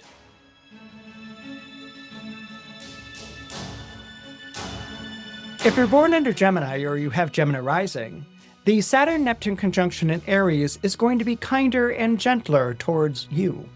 Now, the reason why it's going to be a kinder, gentler conjunction towards you is because of the sextile that it forms to your sign, by sign. Gemini is an air sign, and as an air sign, it's what we call a masculine or a yang sign. And so it gets along with fire, which is the other yang element. You guys might not see exactly eye to eye, but you get one another. And fire and air together is very empowering. It's active and it is activating. So what you might be experiencing during this period of time is a disillusionment that comes with the Saturn and Neptune conjunction, and even a disappointment. And it might be regarding a mentor or someone who has been a sponsor or some kind of guide to you in your own life. So on one hand, you might be feeling a kind of like, hey, I can stand on my own 2 feet now. I don't need this person mentoring me or sponsoring me or telling me what to do. And you can feel all of the exhilaration and zeal of a teenager. I can drive now. My parents aren't going to tell me what to do. And you can feel that. And the stars are saying you should inhabit that. That's a good thing. That you need to feel that boldness, that courage, that audacity, that sense of self and confidence. This is something that you should absolutely embrace right now. But also keep in mind that you're not going to be able to access this energy without or Neptunian flavor to it, okay? A sense of disappointment or a sense of loss. So what could be the disappointment or loss that would come to you through this feeling of that you have outgrown your mentor and you can stand on your own? Well, the first thing might be fear of standing on your own. Now, it's one thing to be handed the keys of the car and drive it around as a teenager, and it's another thing to maybe get into a small fender bender and where all of a sudden you have to produce your license and your insurance papers and where are they? And you get on the phone and you're like, Dad? Okay. So in that moment, it might be like, oh, I need this mentor that I felt like I outgrew and I don't need anymore. I need him. It's like, I'm in this horrible situation, a fender bender, and I don't know what to tell this person who's getting mad at me and taking down the license plate number and help. So that might be something that's coming up during this period of time. And the other thing is that you may realize as you are stepping into your own that the world is a bigger place than you thought it was before. In other words, as long as you were under the wing of a mentor or sponsor who shielded you and guided you, and now that you are no longer in that place, you don't have the guarantees that came with that. You don't have the security that came with that. You don't have the protection that came with that. And that can leave one feeling a bit lonely and a bit vulnerable. So these are other feelings or qualities that might be filling your life right now. And they're not to be answered by being even more bold or doubling down on that Aries confidence and strength and things like that. It's to be answered through the Saturn and the Neptune. The more I talk about this conjunction, it is a sort of odd but intriguing and revealing pairing because there's a vulnerability to the Saturn-Neptune conjunction, but there's also a need to cover it up, to hide it, to say that's not a weakness, which also is the Aries component of all of that. But the path to understanding and the path to growing comes through vulnerability, comes through being receptive, comes even through sacrifice, like it does in the film Mr. Smith Goes to Washington, which is why I chose it to demonstrate this conjunction, that it comes through the sacrifice, that it comes through realizing that you don't know all the things that you thought you did. In the film, Mr. Smith really relies on his mentor, his sponsor, Senator Payne, and he is disillusioned by Senator Payne when he finds out the real history and how he's been involved in corruption. And Mr. Smith is kind of like, well, how do I square corruption with someone who really is noble, with someone who really has done a lot of good? And it's a very hard thing for him to put together. And during all of this, when Mr. Smith discovers that he's gone from someone who's just going to sit in a seat to actually holding the entire attention of the Senate as he basically exposes corruption and also gives these senators a long overdue lecture in responsibility and civic responsibility to your government, this is something where he's not at all sure that he can do this. He falters, he's unsteady on his feet, he stutters. But as he goes through the exhaustion of that famous filibuster that ends the film, he gains strength as he weakens. He becomes even more listened to. He becomes even more a figure of respect. And that's what this is saying here, that on one hand, you can't have it both ways. You can't say, like, I've outgrown my mentor, but where's my mentor?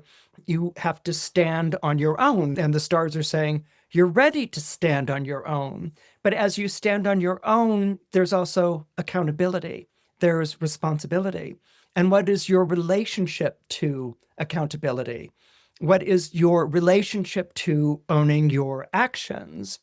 You can say, I don't need a mentor anymore, but you can still come across as someone who needs mentoring. It's the person who holds themselves accountable and not in a self-defeating way, but I hold myself accountable. I'm responsible for this. I take responsibility for these words, for these actions, for these thoughts that I'm sharing with you. I'm taking responsibility for my part of this relationship or my part of this conversation. This is what Mr. Smith learns in Washington. He learns even that his own disillusionment is a luxury he cannot afford. It's something that would have held him back. It's something that would have restrained him. That cynicism and bitterness is a limitation too. And so it's by remaining open-hearted and by learning how to stand and by learning how taking accountability is about taking a stand and growing into oneself. These are the positive lessons, and these are the positive attributes that you will take on as a result of your experience with the Saturn-Neptune conjunction in the zodiac sign of Aries.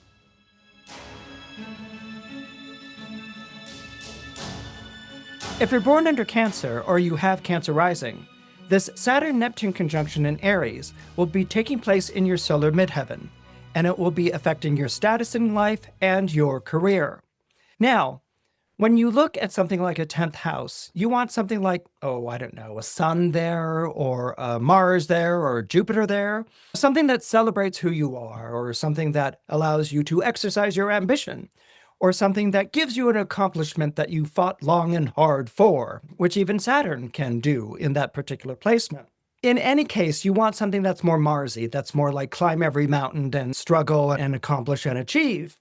Actually, that's Mars and Saturn together. But here we've got Saturn and Neptune together. So what's going on here is that sense of accomplishment, that stepping into the leadership position, that stepping up to the plate is going to be something that you might find more frightening than confidence building. And what it's going to bring up is a lot of perhaps your evasion when it comes to taking on authority. Now, authority is a very particular word that I just kind of want to break down with you. If you're born under Cancer, you have Cancer rising, you're accustomed to taking on a parental authority. And that's because Cancer represents the good mother in astrology. And so the idea of mothering and nurturing and sheltering, this is something that you can do quite easily. And this is actually even the way that you see the world. Your family is important to you, or your neighborhood is important to you, or your culture is important to you. Whatever represents your home, your tradition, your roots, your tribe, these are the things that are important to you. But when you step into a 10th house position, which is a position of leadership, or what we might call more nowadays an executive position, all right, then you are standing above other people, and other people are looking towards you. And what's kind of fascinating about this film, Mr. Smith Goes to Washington, and the story of the Saturn-Neptune conjunction, is that Mr. Smith starts out very Cancerian. He's folksy. He is the head of a boys' club, which focuses on improving the spirit of boys and teaching them Boy Scout skills like how to tie a knot, be of service and helpful to people, things that people make fun of, but secretly miss nowadays, that kind of cordiality, that gentlemanliness, that earnest wanting to help out someone. Okay, so this is his background. He's never been outside of his hometown before. And suddenly he's been chosen to fill this seat in the United States Senate. And so he sees things that he has dreamed about, like one day maybe I could see the Capitol, or one day I could see the Washington Monument. These are things that have really appealed to his natural patriotism. And he comes and he sees these things and he's overwhelmed by them. And he sees himself as a child. He's been selected to fill a Senate seat, and that's all he's going to do. And he's going to take in the sights of Washington and get a sense of history. And this is wonderful. And then all of a sudden he finds himself put in a position where he is an accomplice to a scandal. And he basically has to blow the whistle on it. And that's going to mean putting himself out there, exposing himself. And how do you do that? So he begins by knowing nothing about how to be a senator. And he learns from the people that he's around. And this is something that's very important to you. If you're stepping up to the plate or stepping into a position, it would be a danger for you to consider yourself the smartest person in the room. And that's a mistake that a lot of people in executive positions make. They think of themselves as being the smartest person in the room, and they're not. You might feel like you have to prove yourself in some way because this is an Aries type of energy, that you have to prove that you're big enough to take on this leadership position. And what you need to remember here is that your natural skills and talents and abilities are going to be with things like commiserating with people, listening to people. In the film, Mr. Smith's secretary, Saunders, teaches him how to write a bill and how to work it through Congress and helps him to articulate this bill. The senator from back home, Senator Payne, is his sponsor. He's his protector. He's someone that Mr. Smith looks up to. And he has a lot to look up to, like the Lincoln Memorial and things to inspire him. But what you look up to and what inspires you is not going to be the same thing as what plays out in your day-to-day life. And this Mr. Smith learns to his own chagrin and to his own humility and at times humiliation, that his golden idols have clay feet and that there is such a thing as corruption. There is such a thing as people doing bad things, but they might be doing them as a means to an end, or for the results are bad, but the intention was good. These are things that are very, very complex. But what Mr. Smith has to do is draw upon all of these experiences to become the proper person in authority. That authority isn't about what's on your resume. Authority isn't about the credentials or the numbers or names or whatever behind your name. Authority is what you exercise as a person. And this is something that with the Saturn Neptune conjunction, there may be a feeling at this time in your life of being disillusioned. Maybe you took a step up to the plate without realizing what the cost would be or how big that plate was or what you were taking on. And there might be feelings of helplessness as these two energies come together. And you might even feel like throwing up your hands and running back to where you came from. And there might be certain circumstances in your life that would applaud that and say, well, that's good. You weren't up to this. And the response shouldn't be like, I'm up to it, I'll show them. That's a very Aries or Marsy response. The response should be more reflective in the way that Saturn and Neptune can be, and owning of those reflections. Was I too naive? Did I take on too much? Is getting angry at myself constructive? Is telling myself that the world is against me realistic? It's learning as you go, which is the great lesson really that Mr. Smith learns. It could just be interpreted on one level as a fable of good wins out in the end or something along those lines, but we would have missed out on everything that Mr. Smith learns from in his experiences, and how the disillusionment and the disappointment that come together with Neptune and Saturn isn't a defeating thing. It's a profound, deepening experience. And that's what happens to him. He understands humanity more fully than he understood before, something which is really important to someone who's going to be governing people. His experience of humanity, he's seen the good and the bad, and he's also seen the reasons for the good and the bad. And his commitment to bringing out the best in people by listening to people, by being there for people. These are things that you can espouse when you are less brave and more present, when you are less commanding and more receiving or hearing. These play to the natural instincts and abilities of Cancer. A lot of times people with Cancer rising want to leave a conflict. They can't stand a conflict or a confrontation or something along those lines. They don't like it. And they go into it like braced for it, like going through a spanking machine or something like that. And when you learn that other people are conflicted, that conflict isn't always about resolution, that oftentimes it's about discovery and understanding and reaching out when you want to withdraw. These are the things that this Neptune-Saturn conjunction in Aries can bring to you. These are strengths, not liabilities. These are qualities to be proud of and not apologize for. Mr. Smith is made fun of for being foolish, But yet, in that wonderful speech that Saunders gives him, it's the fools who dream who make the biggest difference in the world. And that's a gift. And that's something to be proud of, your dreams and being there to help your dreams and the dreams of the others around you come true and to work together to make all of that come true. And when you realize that you're the right person for the job because you have the natural talents and skills and abilities, and it's not based on credentials or bravado or audacity or cruel ambition, seeing that and growing into that organically is going to be the best testament to you being in this position of leadership and the best guarantee that it will go on longer than even you might have initially supposed.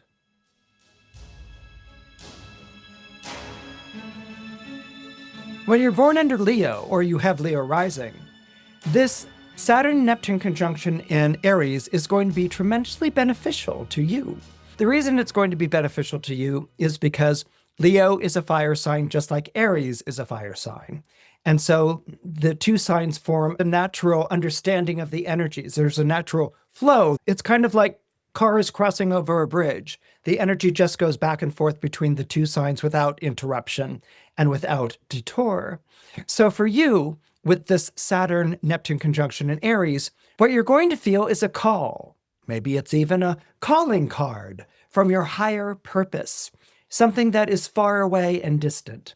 Now, at first, it might be this sensation of, well, the grass is always greener on the other side of the fence. And so you may feel called to pull up stakes and move on to something else, and that you'll find your true purpose or your true sense of meaning or value somewhere other than where you are right now. That could be part of it. But on a deeper level, what it can really be is this call to a higher purpose that maybe you leave where you are, or maybe you don't have to leave where you are, or you even carry where you are with you where you go. Like in the film Mr. Smith Goes to Washington, Mr. Smith is called upon to leave his hometown and to represent his state in the United States Senate. He hasn't been elected to that office. He's actually just filling in. He's just a placeholder, really, for a previous senator who had passed away. But in responding to this call, and what might have just been seeing the sights and taking in the history, something that Mr. Smith, as a gee golly whiz patriot, would have really enjoyed, turns into a bigger adventure, an adventure where he sees that he's going to make a personal difference in the lives of many people. Making a personal difference is something that's very sacred to Leo. Oftentimes that gets misunderstood as like, oh, it's fame, it's ego, it's needing to be seen and take up all the attention in the room. And there might be those qualities, but it's really more profound and sincere than that. Leos truly believe that they make a personal difference in someone else's life. It might be through coaching, mentoring. It might be through guiding. It might be through parenting. It might be through being the child that the parents always wanted. It might be through love. It might be through artistry, creativity, sheltering, or even providing. But people born under Leo or who are Leo rising believe that they make a personal difference, that they stand for something. And this is something that's going to be supported by this Neptune and Saturn conjunction energy, where you will be standing for something that is bigger than you, and standing for something that is better than you. This is what calls to higher purpose, a call from something beyond to go and do something with yourself in the world. This is what these calls, these invitations are all about. And as a trine, you can see yourself doing it. You could see what the benefit or the good of doing it would be, and even circumstances support you and encourage you on this path. But at the same time, the Saturn and the Neptune are going to have their own particular qualities.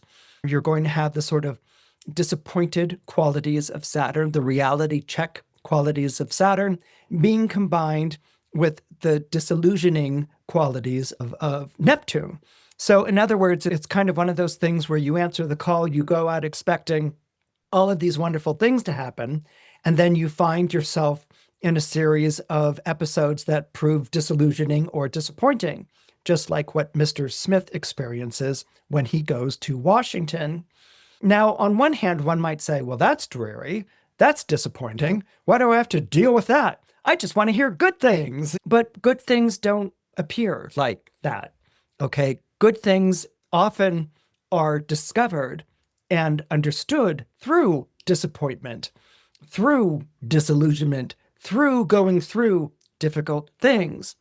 In some ways, it could even be argued that good things, or the insistence that I only hear good things, or that I be surrounded by good things, becomes limiting. It narrows your view of the world so that you dismiss anything that doesn't fit into that, or your response is, oh, if that sounds negative and dreary, then I'm going to hide out and bury myself in a cave and wait it out. And without realizing how much life experience you're missing through that, how much enriching experience and wisdom you're missing through that. Mr. Smith goes to Washington and he experiences really one bumble and one mistake after another. And he's not rescued from them by some sort of deus ex machina that descends from heaven and rescues him.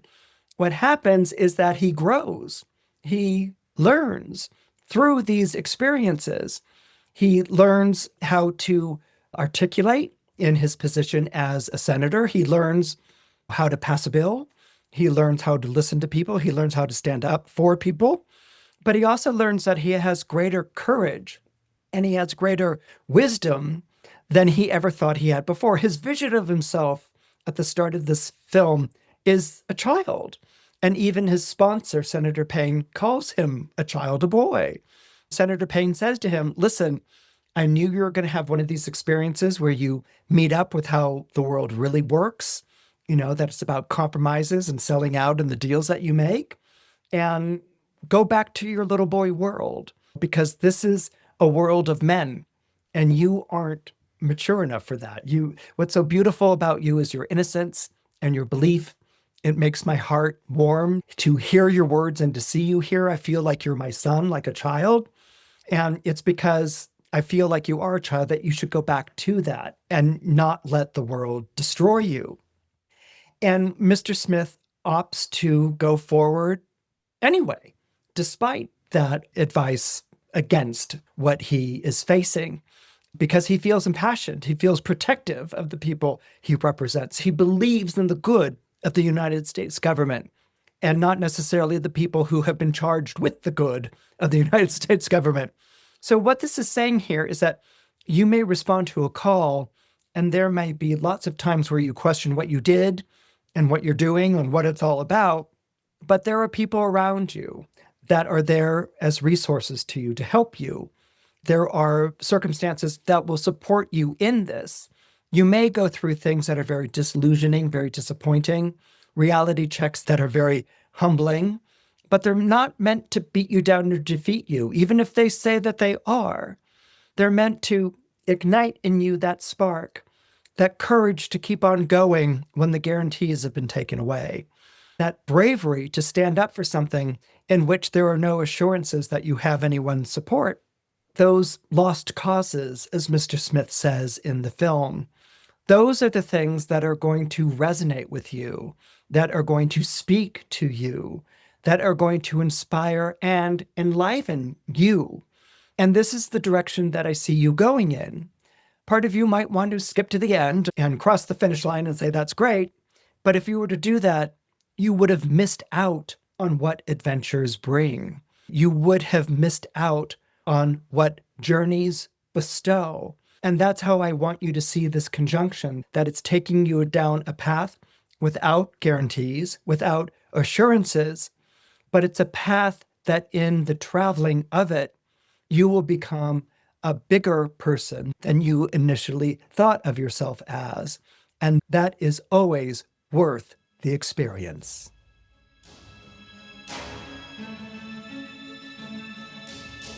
If you're born under Virgo or you have Virgo rising, the Saturn-Neptune conjunction takes place at a very sensitive angle of your solar horoscope. This is the house of sex, death, and other people's money. It's also the house of debt. Now, it's often described as being a transformative house, and it's connected to topics that aren't exactly topics of dinner conversation. I mean, does anyone really want to discuss death over dinner, or their sex lives over dinner, or how much money they owe or money is owed to them? Actually, if money's owed to you, that might be more of a dinner conversation, but definitely not how much money you owe other people. Okay, so the eighth house involves these sorts of ideas, what are pretty much regarded as taboo subjects or things that you don't bring up. And so there can be a sense of isolation with this type of a transit, what one might call dirty secrets. Maybe there's a sexual issue that's become some kind of a hidden secret. Maybe there's some sort of health matter or fear or phobia that preys on your mind that makes you feel very isolated and apart from other people. The fear has taken root, and instead of you going for help, it's made you distance or isolate yourself from other people. Or maybe there's that sense of financial issues. Death isn't just about the passing away of someone or a fear of one's own passing.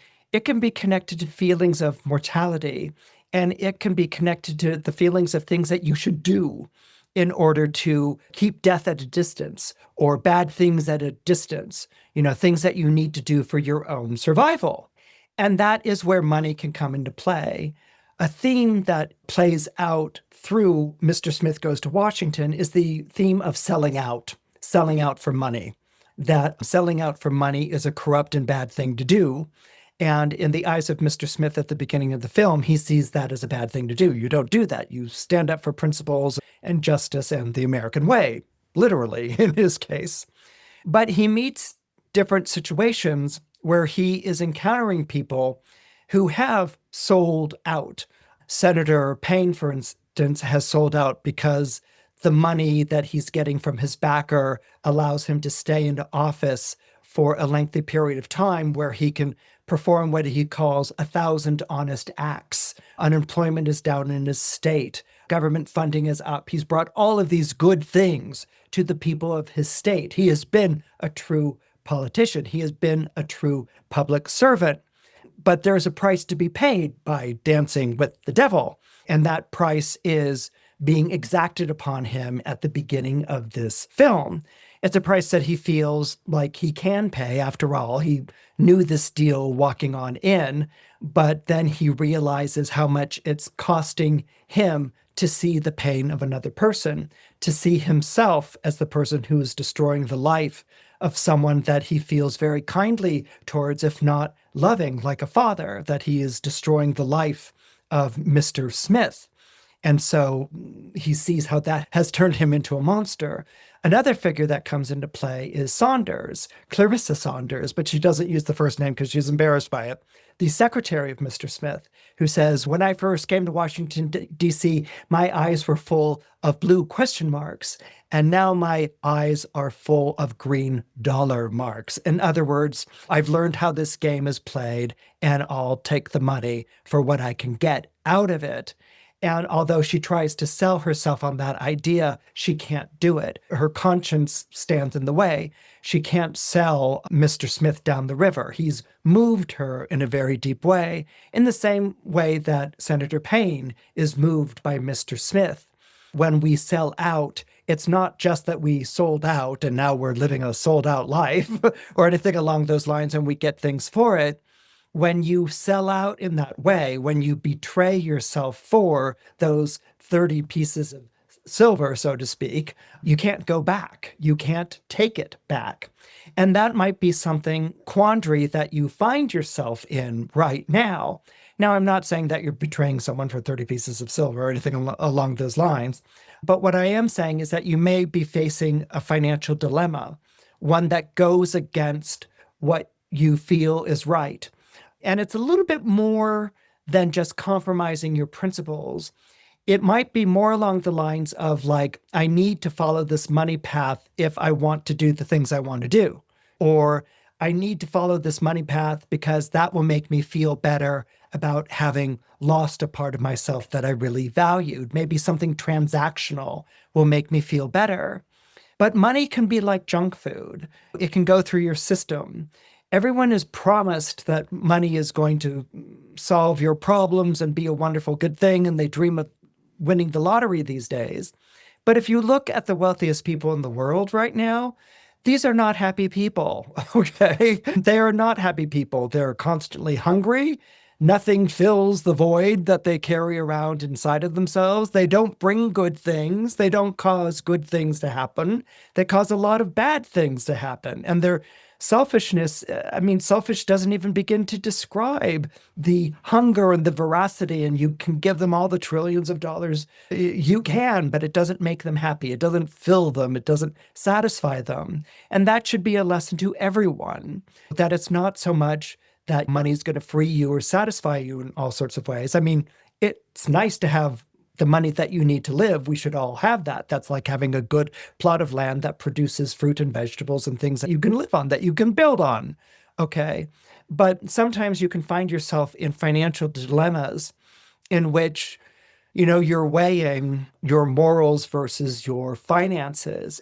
And those can be as complicated and those can be as intricate as the horoscope that you are born with.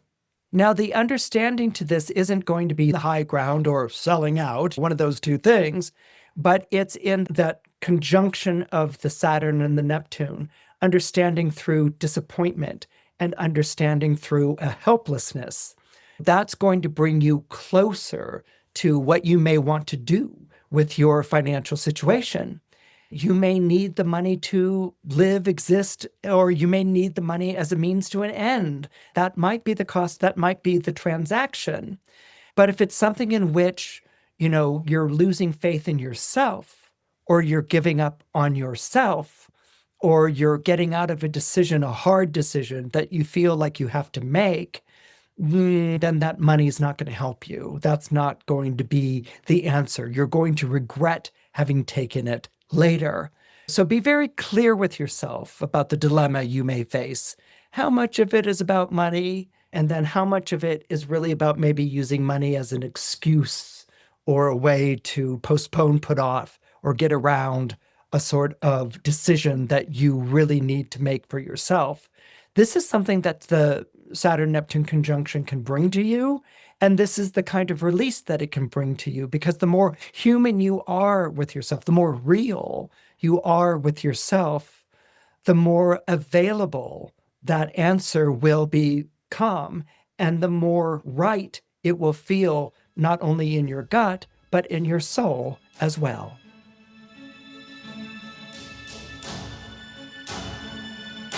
If you're born into Libra, or you have Libra rising, then you are dealing with the Saturn-Neptune conjunction is sitting opposite you on the seesaw. Saturn-Neptune conjunction in Aries is going to talk about your relationships, your associations, how people come to you in your life. And you may have gone through a number of very disappointing experiences in your relationships and associations, and a number of dispiriting and even disillusioning experiences. And that might have hardened you in some way. You may be, I'm over love, or I'm over relationships, or I'm over in trying to see the best in someone else, which Librans tend to see. They want to see the best in someone else and enter into a partnership or an association with that person, whether it's collaborative or business or amour.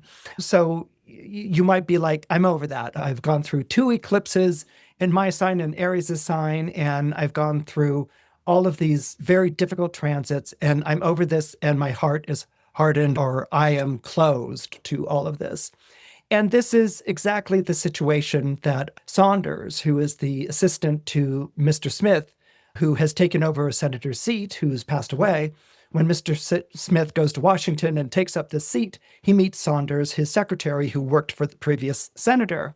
And she's very cynical. She's very jaded about Washington. And she's made something of herself. She's a career woman. The film's made in 1939, so career women were looked down upon. But she's a career woman. She's made something of herself. She's smarter than the men that she works for.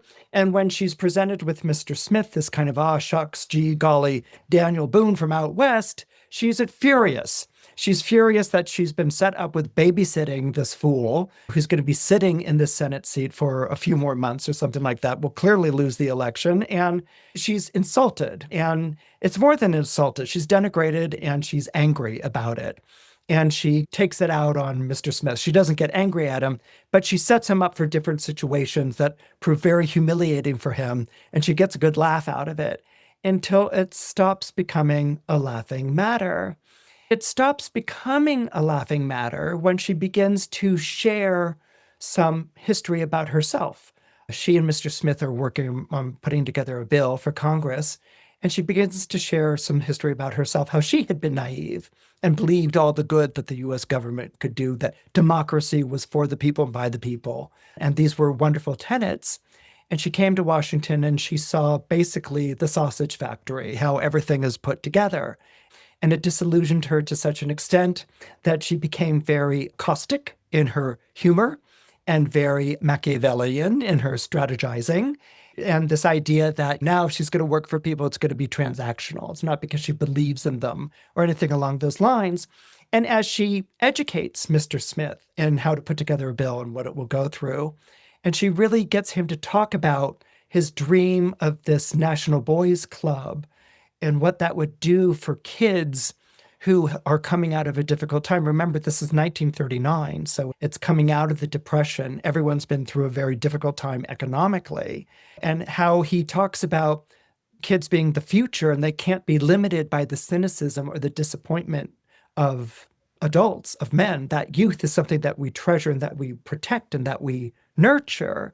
And how he talks about where this boys club will be in this piece of land out west. It's probably Nebraska. He talks about the prairie grasses and the mountains and the clouds of rain around them and the crispness and the freshness of the air and how invigorating that is, especially for city kids who've lived in apartments and tenements and things like this. She begins to really follow what he says. And he asks her about her, and she shares with him her first name, which is Clarissa, and she makes him not say it because she wants to be called Saunders. She hates Clarissa. But she also talks about her dad. And he's like, well, what was your dad like? And he's like, oh, he was one of those doctors who cared about people and things like that. And Mr. Smith says, well, that's wonderful. And she's like, yeah, except he never charged anything. And he would treat them without getting any money for it. And of course, he ended up poor. We ended up without anything. And so I had to leave home and start working. And this is what I've made of myself. So what you see is that she had an idealism before, but it was lost with her father. And she even regards her father as being a bit foolish. She's become hardened and a more experienced woman.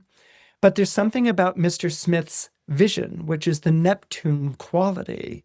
There's something about his, and her nickname for him in the film is Don Quixote, that he's tilting at windmills, that he's going on impossible missions and expeditions by believing in the best in people and by searching for justice in the American system. The last place, as far as she's concerned, that you look for that is Washington, D.C. And some of us might agree these days, but she's moved by his vision of things. She's inspired by what he has to say. And as she realizes that he's getting into a fight and that he's going to be hurt in it, she wants it to be a fair fight, which is why she joins forces with him. And that brings them together. And that's a kind of camaraderie that comes through the Saturn and Aries and the Neptune and Aries. Libra is often described as being idealistic and a fool for love and falling in love with things. But Librans can actually be quite practical about their mates, about their spouses, about someone they go into business with or creative collaboration with. And Libras search for both the inspiration and the camaraderie. And Saunders finds that with Mr. Smith. So what happens is that when she realizes that she can't protect him anymore, that he's literally entering into the lion's den, she leaves town. She doesn't want to be a part of it. She's actually played a part in setting that up, and she's done with that. She's leaving town. And there is in that moment a dissolution of her disillusionment.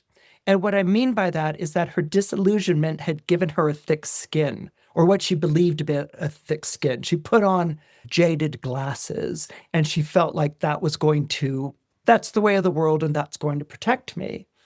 And by being moved by this senator's vision and wanting to do good by people, and by really standing for that and seeing that he's really like a lamb being led to the sacrifice, She comes back after she leaves him. She comes back to him right at the moment of his greatest despair. He's the one who's going to leave Washington and give up. And she gives him that wonderful speech at the Lincoln Memorial, where she talks about him being one of those select fools who come into this world and never give up their beliefs and keep on fighting for them, no matter how many times people tell them it's not going to work. And it's through his sacrifice and through his going through the ordeal of the Senate filibuster, which he could never have done without Saunders coaching him from the press galley, that he arrives triumphant and completely beaten. I mean, he is collapsed in an exhausted heap at the end of it. And she goes running down to him, and she's so in love with him. And they're going to be a team. They're going to be this great team from now on. And they're going to get married because it's 1939. But the wonderful thing about this is that sometimes we dissolve our disillusionment. And that's done by realizing the horror of what we've lost, that closing oneself off doesn't shelter, and that there are no guarantees in love or hope. But love and hope perhaps don't need guarantees. Love and hope are of their own essence. They're not going to deliver a pain-free life or turmoil-free life, but they're going to deliver life. They're going to breathe life into you. And even though Saturn and Neptune opposite you might bring about disappointments or disillusionments, these are experiences that are going to breathe life into you rather than calcify you. And this is something that as a Libra or a Libra rising, it might be a bit of a challenge, but you couldn't have asked for a better form of deliverance.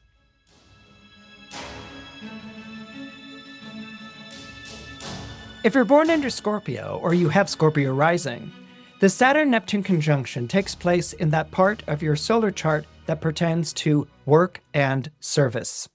So with this conjunction taking place in the part of work and service, this is a challenging area of the solar chart because it can bring out this feeling that you are toiling, that you are working hard, and you're losing faith in what you're doing. You're losing a sense of where this is all going. Is my work life, is my working life an exercise in futility? And you might, in Scorpio or Scorpio rising fashion, have fastened onto a job that promises you security. Scorpios are pretty good at figuring out jobs that are going to pay well and that are going to give them security. But there's always a catch. There's always something missing. The job might not be something that satisfies you or stimulates you or lifts you to a higher place. It might be something that you've taken for the security of it. And sometimes people with Scorpio or Scorpio rising can fashion for themselves what I call a golden cage. The job comes with all the benefits, it looks great to everyone, and you are either bored stiff or you just feel like you're running in place. Now, when you bring something like Saturn and Neptune into this, okay, Saturn being connected to disappointment or reality check, Neptune being associated to feelings of hopelessness or helplessness, this can sort of create what I would call the job made me do it type of thinking. Now, when we apply the idea of the job made me do it type of thinking to Mr. Smith Goes to Washington, the story of Mr. Smith Goes to Washington, you can see a lot of people pointing at their jobs, a lot of people in the Senate pointing at their jobs and saying, well, this is what I do. Yeah, there was a time when I was very principled and I stood up for things, but I lost those over time because I had to think of things like re-election, and re-election wasn't going to be delivered by voters in which half of them don't vote. Re-election is going to be delivered by special interests, people with deep pockets, people who want things done in Congress, people who want to utilize Congress, and they're going to utilize it by paying for it, by paying for my campaign, by paying for my re-election. And all I have to do is do what they say. Because if I were to wait for the voters to tell me what to do, they're not even showing up. They're not keeping their side of the compact. And there would be nothing going on. I would be broke and out of office. So I'm going to stay in office and I'm going to follow what I'm being told by these people who back me or by these people who fund me. Okay, and this is pretty much the message in Washington in 1939, which is when this film was made. And what's interesting is that when this film was first shown at the press club in Washington, many senators walked out. They found it insulting. And even Joe Kennedy, John F. Kennedy's dad, didn't want this film being shown in Europe because it would only have given ammunition to the Axis powers. America was portrayed as the land of the free, and this was showing corruption and all these dark, dirty things, these backroom dealings and things like this. And so something that the senators in the film fall back on a lot is the job made me do it. This is what I have to do to keep this job. And it's something that even many present-day senators might very much concur and agree with. And so this is kind of the thinking. And this might be a similar energy that's going on with you nowadays. Like, I have to do what I need to do to keep this job, and I just keep my nose down and I do what I'm expected to do, and that's it. Now, what happens when you've got a Saturn Neptune conjunction taking place in a zodiac sign like Aries, which is very fiery and very heroic and very optimistic, is that you might experience something that's very conscience pricking, something that pricks your conscience. You know that you're not doing well by the people you serve, perhaps, in this job, or you know that you're not doing well by yourself being in this job, but that you've maybe gone on automatic pilot, or you're sticking with something for all the right reasons in terms of the material world, but the wrong reasons in terms of your spirit or your creativity or your intellectual faculties. You might find yourself being defined by your obligations and responsibilities that sit heavily on you, that say you shouldn't even open up this topic in your mind. You have to do what you do and keep your nose to the grindstone because you have obligations and responsibilities. But what can happen is that obligations and responsibilities can become a smokescreen, or they can even become a form of procrastination, a way of telling ourselves, well, I can't think like that. I can't hope for anything more because I have responsibilities and obligations. And so I'm just going to put that out of my mind. And what happens with this Neptune-Saturn conjunction is that it sticks in your craw. Okay, it stays in your mind, this dissatisfaction, this disappointment, and it's nagging. It will begin nagging, and it may even increase over time. It may even increase to a point where it has put you off to what you are doing or how you are making your living currently. And it might be a realization that you only get so much time in this world, and do you really want to spend the rest of your life doing this? It might be, this isn't the way I saw my life when I was younger. There were these things that I wanted to do, and now I've kind of lost track of that. And I've told myself that this is a suitable substitute, and it's not. And so this might be something that builds in you that makes you take a stand simply because of a growing dissatisfaction. And I don't mean simply like just because, it's as simple as a growing dissatisfaction. Sometimes we change things because we're outraged. Sometimes we change things because we champion causes or crusades or something like that. But sometimes we make changes out of frustration and aggravation and just being sick and tired of being sick and tired. And this might be the particular way that the Saturn-Neptune conjunction works in your chart. It may start as a minor inconvenience, but it may build to something that you might find intolerable or unconscionable, something that you really resist and regret. But at some point, you're going to see how this Neptune-Saturn conjunction is actually bringing about parts of yourself that you had put on a shelf a long time ago, and is even giving you the courage to take them down off the shelf. They might be certain talents or skills or something like that, and to try again at a point where, it matters in a way that it didn't matter before, and where it speaks to your hopes and it speaks to your yearning, and that hopes and yearning aren't just exercises in futility, speak to us in a way that maybe our conscious mind shuts out. And this conjunction of Saturn and Neptune may speak to you in that manner and get you to hope again, to get you to yearn again, and actually, for the first time, get you to see how you could actually make these changes.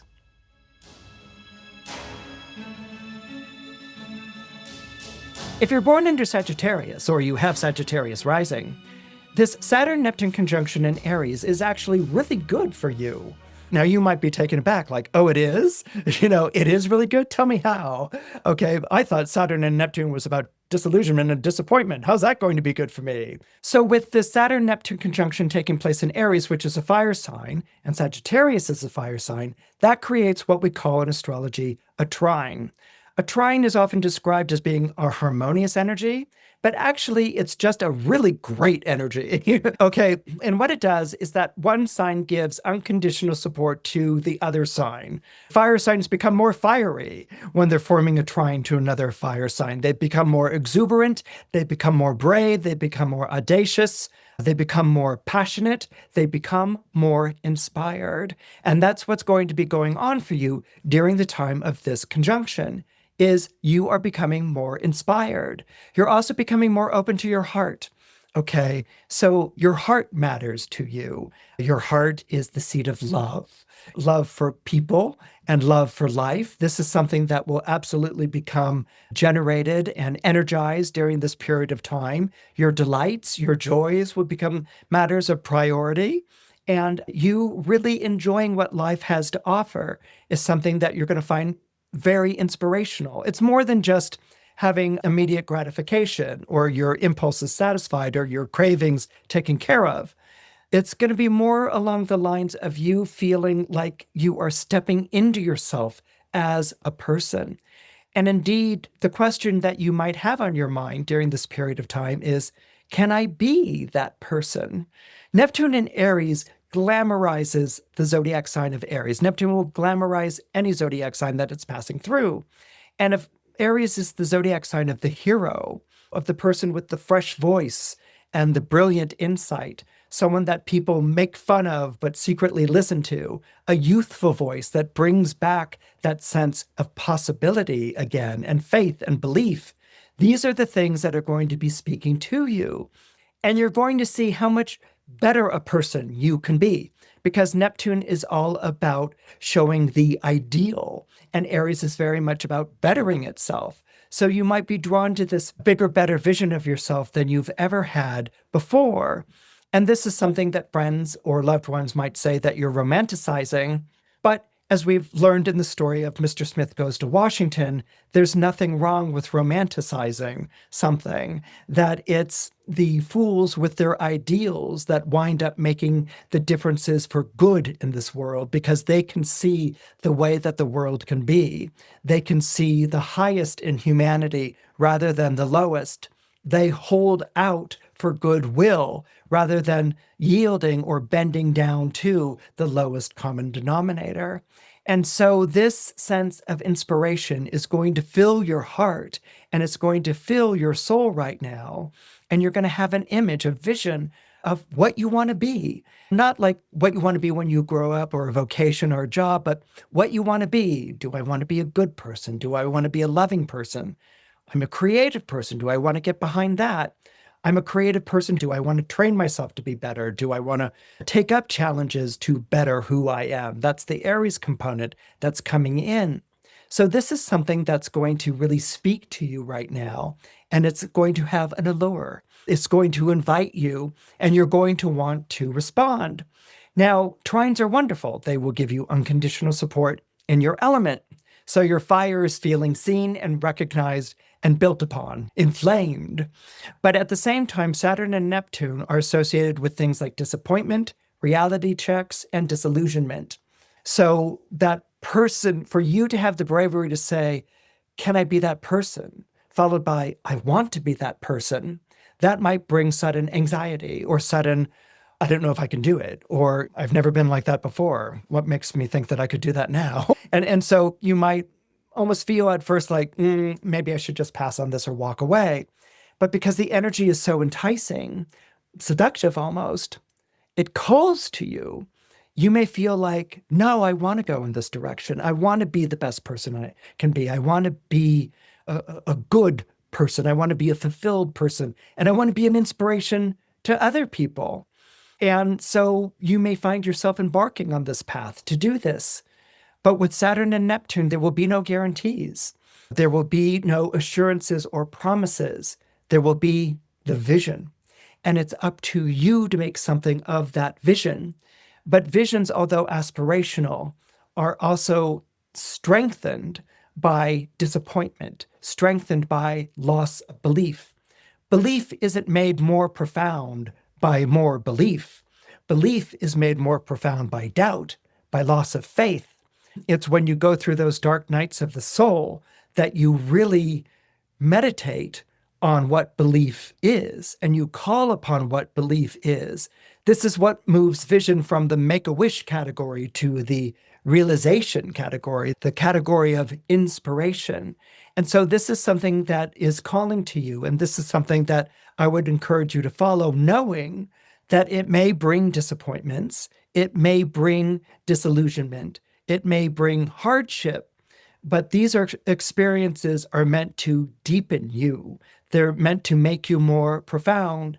Some people might say that they're character building, and they certainly can be, but character building is a little bit more external than what I want to describe to you. It's more how it's going to transform you as a person.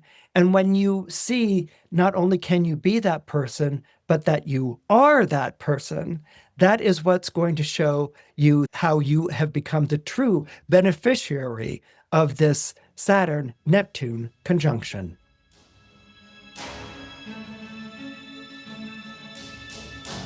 If you're born under Capricorn, or you have Capricorn rising, this Saturn-Neptune conjunction in Aries is going to put you in a bit of a predicament.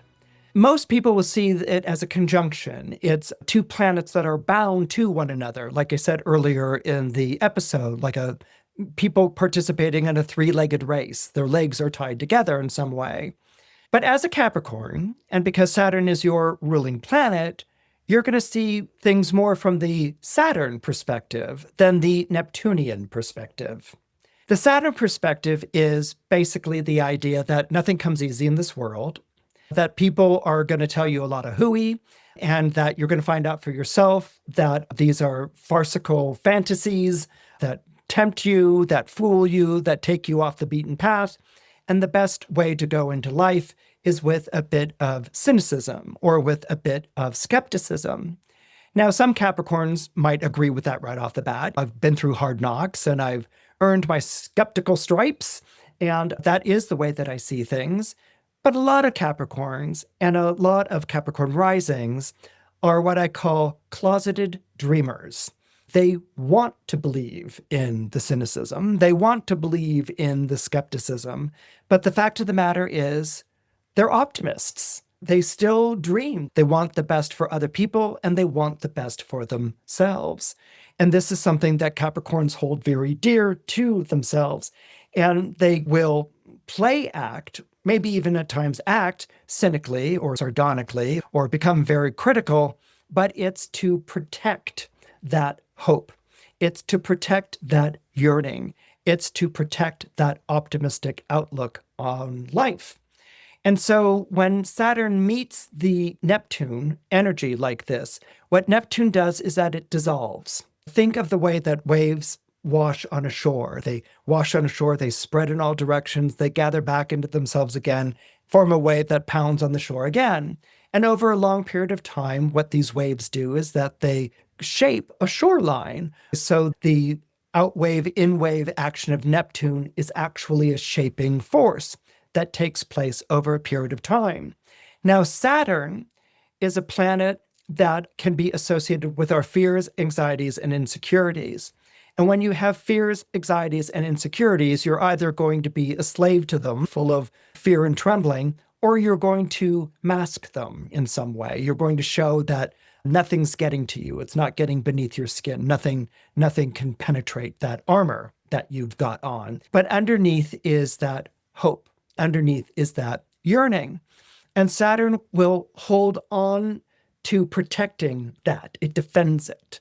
Okay, it doesn't want the hope and yearning to be exposed or to be ruined, because it's kind of like the last hope of hope, or the last hope of yearning for something. That's something that's very sacred. That's something that's very important to you.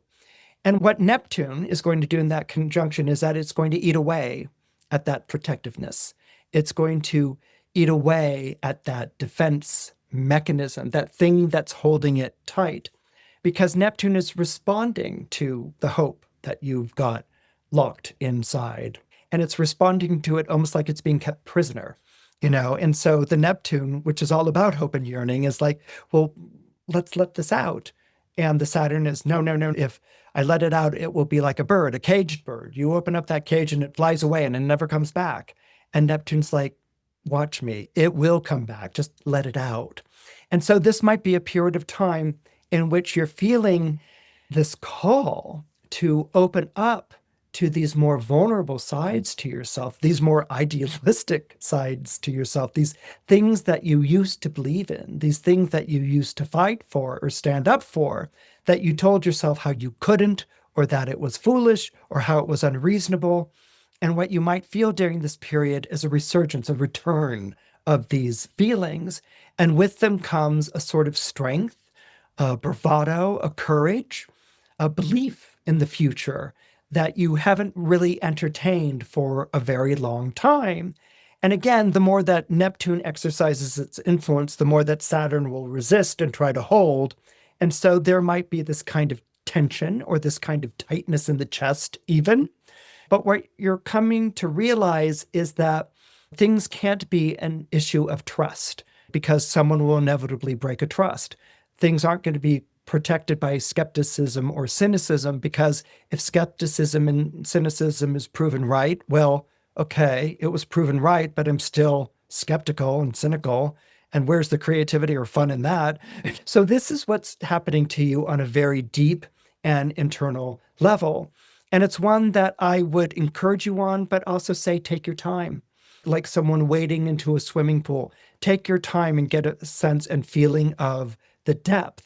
Because you're going to find that these parts of yourself that you thought that you had conserved or locked up in a vault or whatever have actually been circulating around you anyway. And now that they're being called upon by Neptune to open up and to lead from, that you can do this. It's like a dog who at first barks at the swimming pool water and it doesn't want to go in, but it sees other dogs jumping in and swimming around. And it's sort of like, okay, I'll do it. And then actually ends up enjoying itself. So that's what's going on here. It's an invitation to open and to acclimate. And that's okay. Open in your own time. But this journey towards opening in your own time is going to be more fulfilling and personally rewarding than you could ever hope to imagine.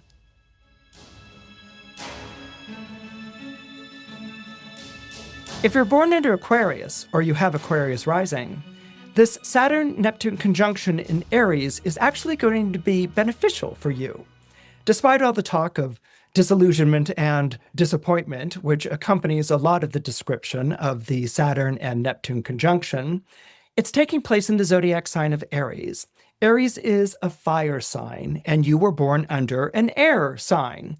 Air and fire signs have a natural understanding of one another. It's not a trine. You're not of like element where you're totally in one another's corner, but you have an understanding of one another. You have your differences, but you can also talk about your differences and work towards some kind of mutual agreement or mutual effort that's going to benefit you and another person. So fire is a masculine or a yang element, and air is a masculine or a yang element as well. And the nature of fire and air together is to activate, to empower and to activate. Okay, so what's going on here is that you're going to feel very activated, for lack of a better way of putting it. Your mind's going to be on, you're going to be very alert, you're going to feel very able-bodied, and you're going to feel almost like you might be waking up from something, a stupor or daze, or maybe even a plateau or a complacent situation that you accepted for a long time, and that you are waking up to this and that you want to go back to making a difference, all right? When you've got this kind of sextile energy, you're kind of like one of a group of people. Like it's just like being one of the guys. You're on the right team, everyone agrees with you, and this is a terrific thing.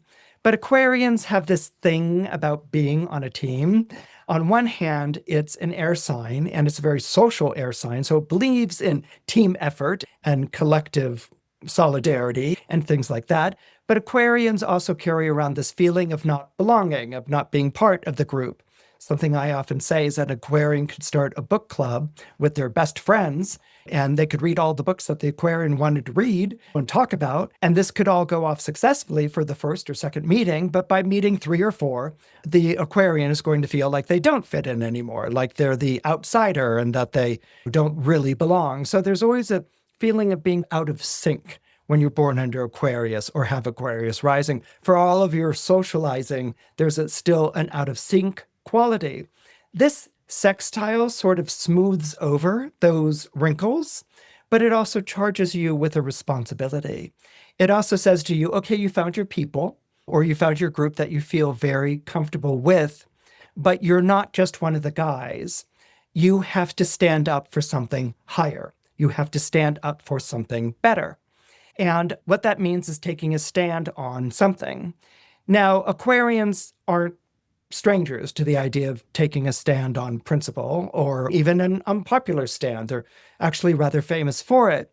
But the idea of taking a stand based on who you are, okay, that reveals who you are as a person. These aren't just your opinions or you talking about Sally's opinion. This talks about your feelings. This talks about what matters. This talks about what you hope to achieve personally, what you hope to gain. These are the things, these fiery elements are things that might seem or feel a little bit alien to you. Aquarians tend to feel that fire signs, if they were to be critical of fire signs, which they never are, but if they were to be critical of a fire sign, Aquarians can sometimes feel like fire signs are a bit selfish, in for themselves, and that's it. And being selfish is a swear word as far as an Aquarius or Aquarius rising is concerned. But here, you're being asked to act from yourself, to share who you are, parts of yourself that you might edit out because they might not be appropriate, or they might even be a little too revealing. They might even be a little bit too selfish. So this idea of sharing those elements of yourself because you're standing up for something, you're leading people on a certain path or course, this talks about you taking on a responsibility, okay? Taking on a responsibility and being accountable for it, for shaping the lives and the minds of people.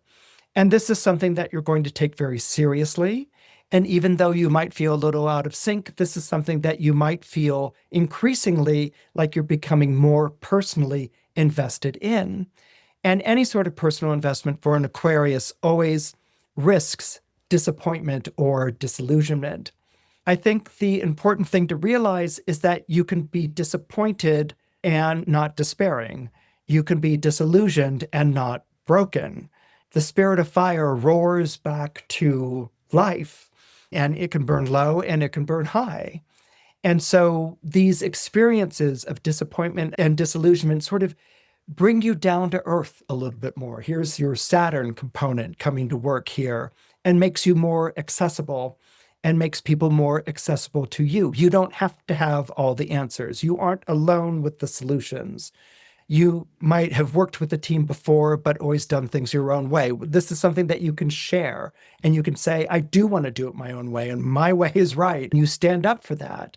So drawing from yourself more as a person, more as an active participant in the world around you, rather than seeing the world remote or from a bird's eye view.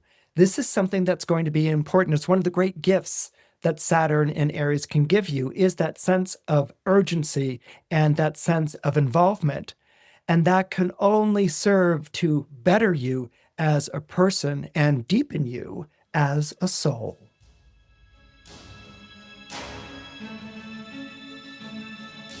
If you're born under Pisces or you have Pisces rising, the Saturn-Neptune conjunction in Aries is going to be rather interesting for you. On one hand, you get it because Neptune is the modern ruler of Pisces. So where Neptune goes, you follow. Okay, so you can understand that Neptune is making a very important conjunction to Saturn, and that this might have somewhat disillusioning aspect to it. It might be associated to disappointment or disillusionment. And as a Pisces or Pisces rising, do you like disappointment or disillusionment? No. But can you do disappointment and disillusionment? Sure. You've been disappointed and disillusioned for more years than you can count, And so there's something about the Piscean temperament that understands disappointments and disillusionment are necessary, that they don't break your life, that they actually deepen it. People born under Pisces or Pisces rising learned a long time ago that a broken heart actually makes your heart grow, because if your heart has never been broken, then it has limited expectations and desires, and it can be very limited in its expression. But if it's been broken once, twice, 10 times, 20, it's learned forgiveness. It has learned giving comfort. It has learned being comforted. And the heart has grown. It's grown more sympathetic. It's grown more empathetic. And it's grown more loving. So this is something that people born under Pisces or Pisces rising, again, they don't go running towards heartbreak and embrace it like the best thing ever, but they understand it and they resonate with it on a very deep level. What the Saturn and Neptune conjunction in Aries is asking you to do is, now that Neptune is in Aries, Neptune in Aries is saying, we've come to the end of Neptune in Pisces, which was all about yearning and longing for things that we can't have. And now we're in Aries, which is about getting the things that we want to have. Okay, so where Neptune in Pisces was yearning and longing, maybe one day I could have this, or he'll look at me in the marketplace, or she'll notice my adoring gazes. Now that Neptune is in Aries, it's like I'm going to make him look at me in the marketplace, and I'm going to insist that she recognize my gazes. So Aries makes things very urgent. It makes things now, and it makes you act on the things that you want and desire. And this is good. This is kind of like a sleeping princess that's woken up from a sleep of 100 years. You are here, ready to experience the world as it is right now, and to be an active participant in it. And this is a good thing. As a Pisces rising, it's going to take a little getting used to. It's kind of a little fish out of water type of thing. But if you think seal and not fish, then maybe that allows you to travel on land a little bit more and get that idea of being both on land and water. In other words, there's a versatility that comes as a result of evolution. And when a major planet like Neptune moves from one side to the other, it's moved to a different region of the chart. It's like moving to a different country. And it's going to experience life in a whole different way. What comes with this new fiery side of you that's coming out, you're still a water sign, but there's now a fiery quality to that water sign. You're always going to be sympathetic and empathetic and feeling for another person. But now there's going to be like, I'm going to act on the things that I want and the things that I desire. And I'm going to express myself more openly, and people are going to recognize me. And these are good things. I like these. But what Saturn's also going to introduce as a result of this conjunction is, and now you have to be accountable. And as a Pisces or Pisces rising, you might be accountable. What do you mean? Well, Saturn's going to say, if you're going to voice this opinion, you have to take responsibility for the opinion you voiced. You can't, if the opinion is challenged, you can't say, well, I said that because Steve said so. You have to say, I said it. If you've done something that's hurt someone, you can't just fold into guilt and shame. You have to say to someone, I hurt you and I'm really sorry. And is there anything that I can do to make that better? You take responsibility for your actions. You take responsibility for your words. You take responsibility for your presence in the world. And that can be a little bit slippery for Pisces. They want to be in the world and they have opinions and they have feelings and all these things matter, but to take responsibility for them, to not be able to shapeshift, to not be able to move out of that, to swim away from that tight corner and to be held responsible. The way that Pisces or Pisces rising responds to that is almost being like led to the stake and watching the Spanish Inquisitors light it up. And it's like, no, I don't want to do that. But what you learn with the bravery of accountability is that you have a presence, you have a voice, and what you say and do matters. And this is important. Sometimes people born under Pisces or Pisces rising can feel invisible and like they don't matter, or it doesn't matter because they're from the sea and they're only living on the earth as like visiting another planet, and then they're going to go back to the sea one day. Pisces can often feel like they're just traveling through their life to get to where they really need to be. With this accountability and this presence and this acceptance of the accountability that comes with the Saturn in Aries, you're going to feel present in a way that you've never felt before. And what this can help you to do is to face the fears of being held accountable. Being held accountable doesn't mean that people are going to blame you. Being held accountable doesn't mean that an army of villagers are coming with you at stones and they're going to pelt you with them. You're not going to die as a result. What it means is that you're standing up for what you believe in. You stand by what you say. You recognize that you make a difference in other people's lives. This is a wonderful thing that comes with the element of fire, making a difference in other people's lives, being someone whose voice and presence matters. This is something that might take a little getting used to. But once you wrap your head around the idea of like, okay, I'm present, but I also have to be accountable for that. And what does that mean? You're going to find yourself being more recognized in your life, and you're going to find yourself being more fulfilled in your life. Because it's better to be present than it is to be absent. And when you're present, you're there for all the things that can be difficult and disillusioning and disappointing, but you're also there for all the things that can be ecstatic, exhilarating, and inspiring. If you enjoyed what you saw, please press the like button. It helps more than you know. If you could subscribe, that would be wonderful. I've had such a wonderful time visiting with you this week, and I can't wait to get together next time on Christopher Renstrom Astrology.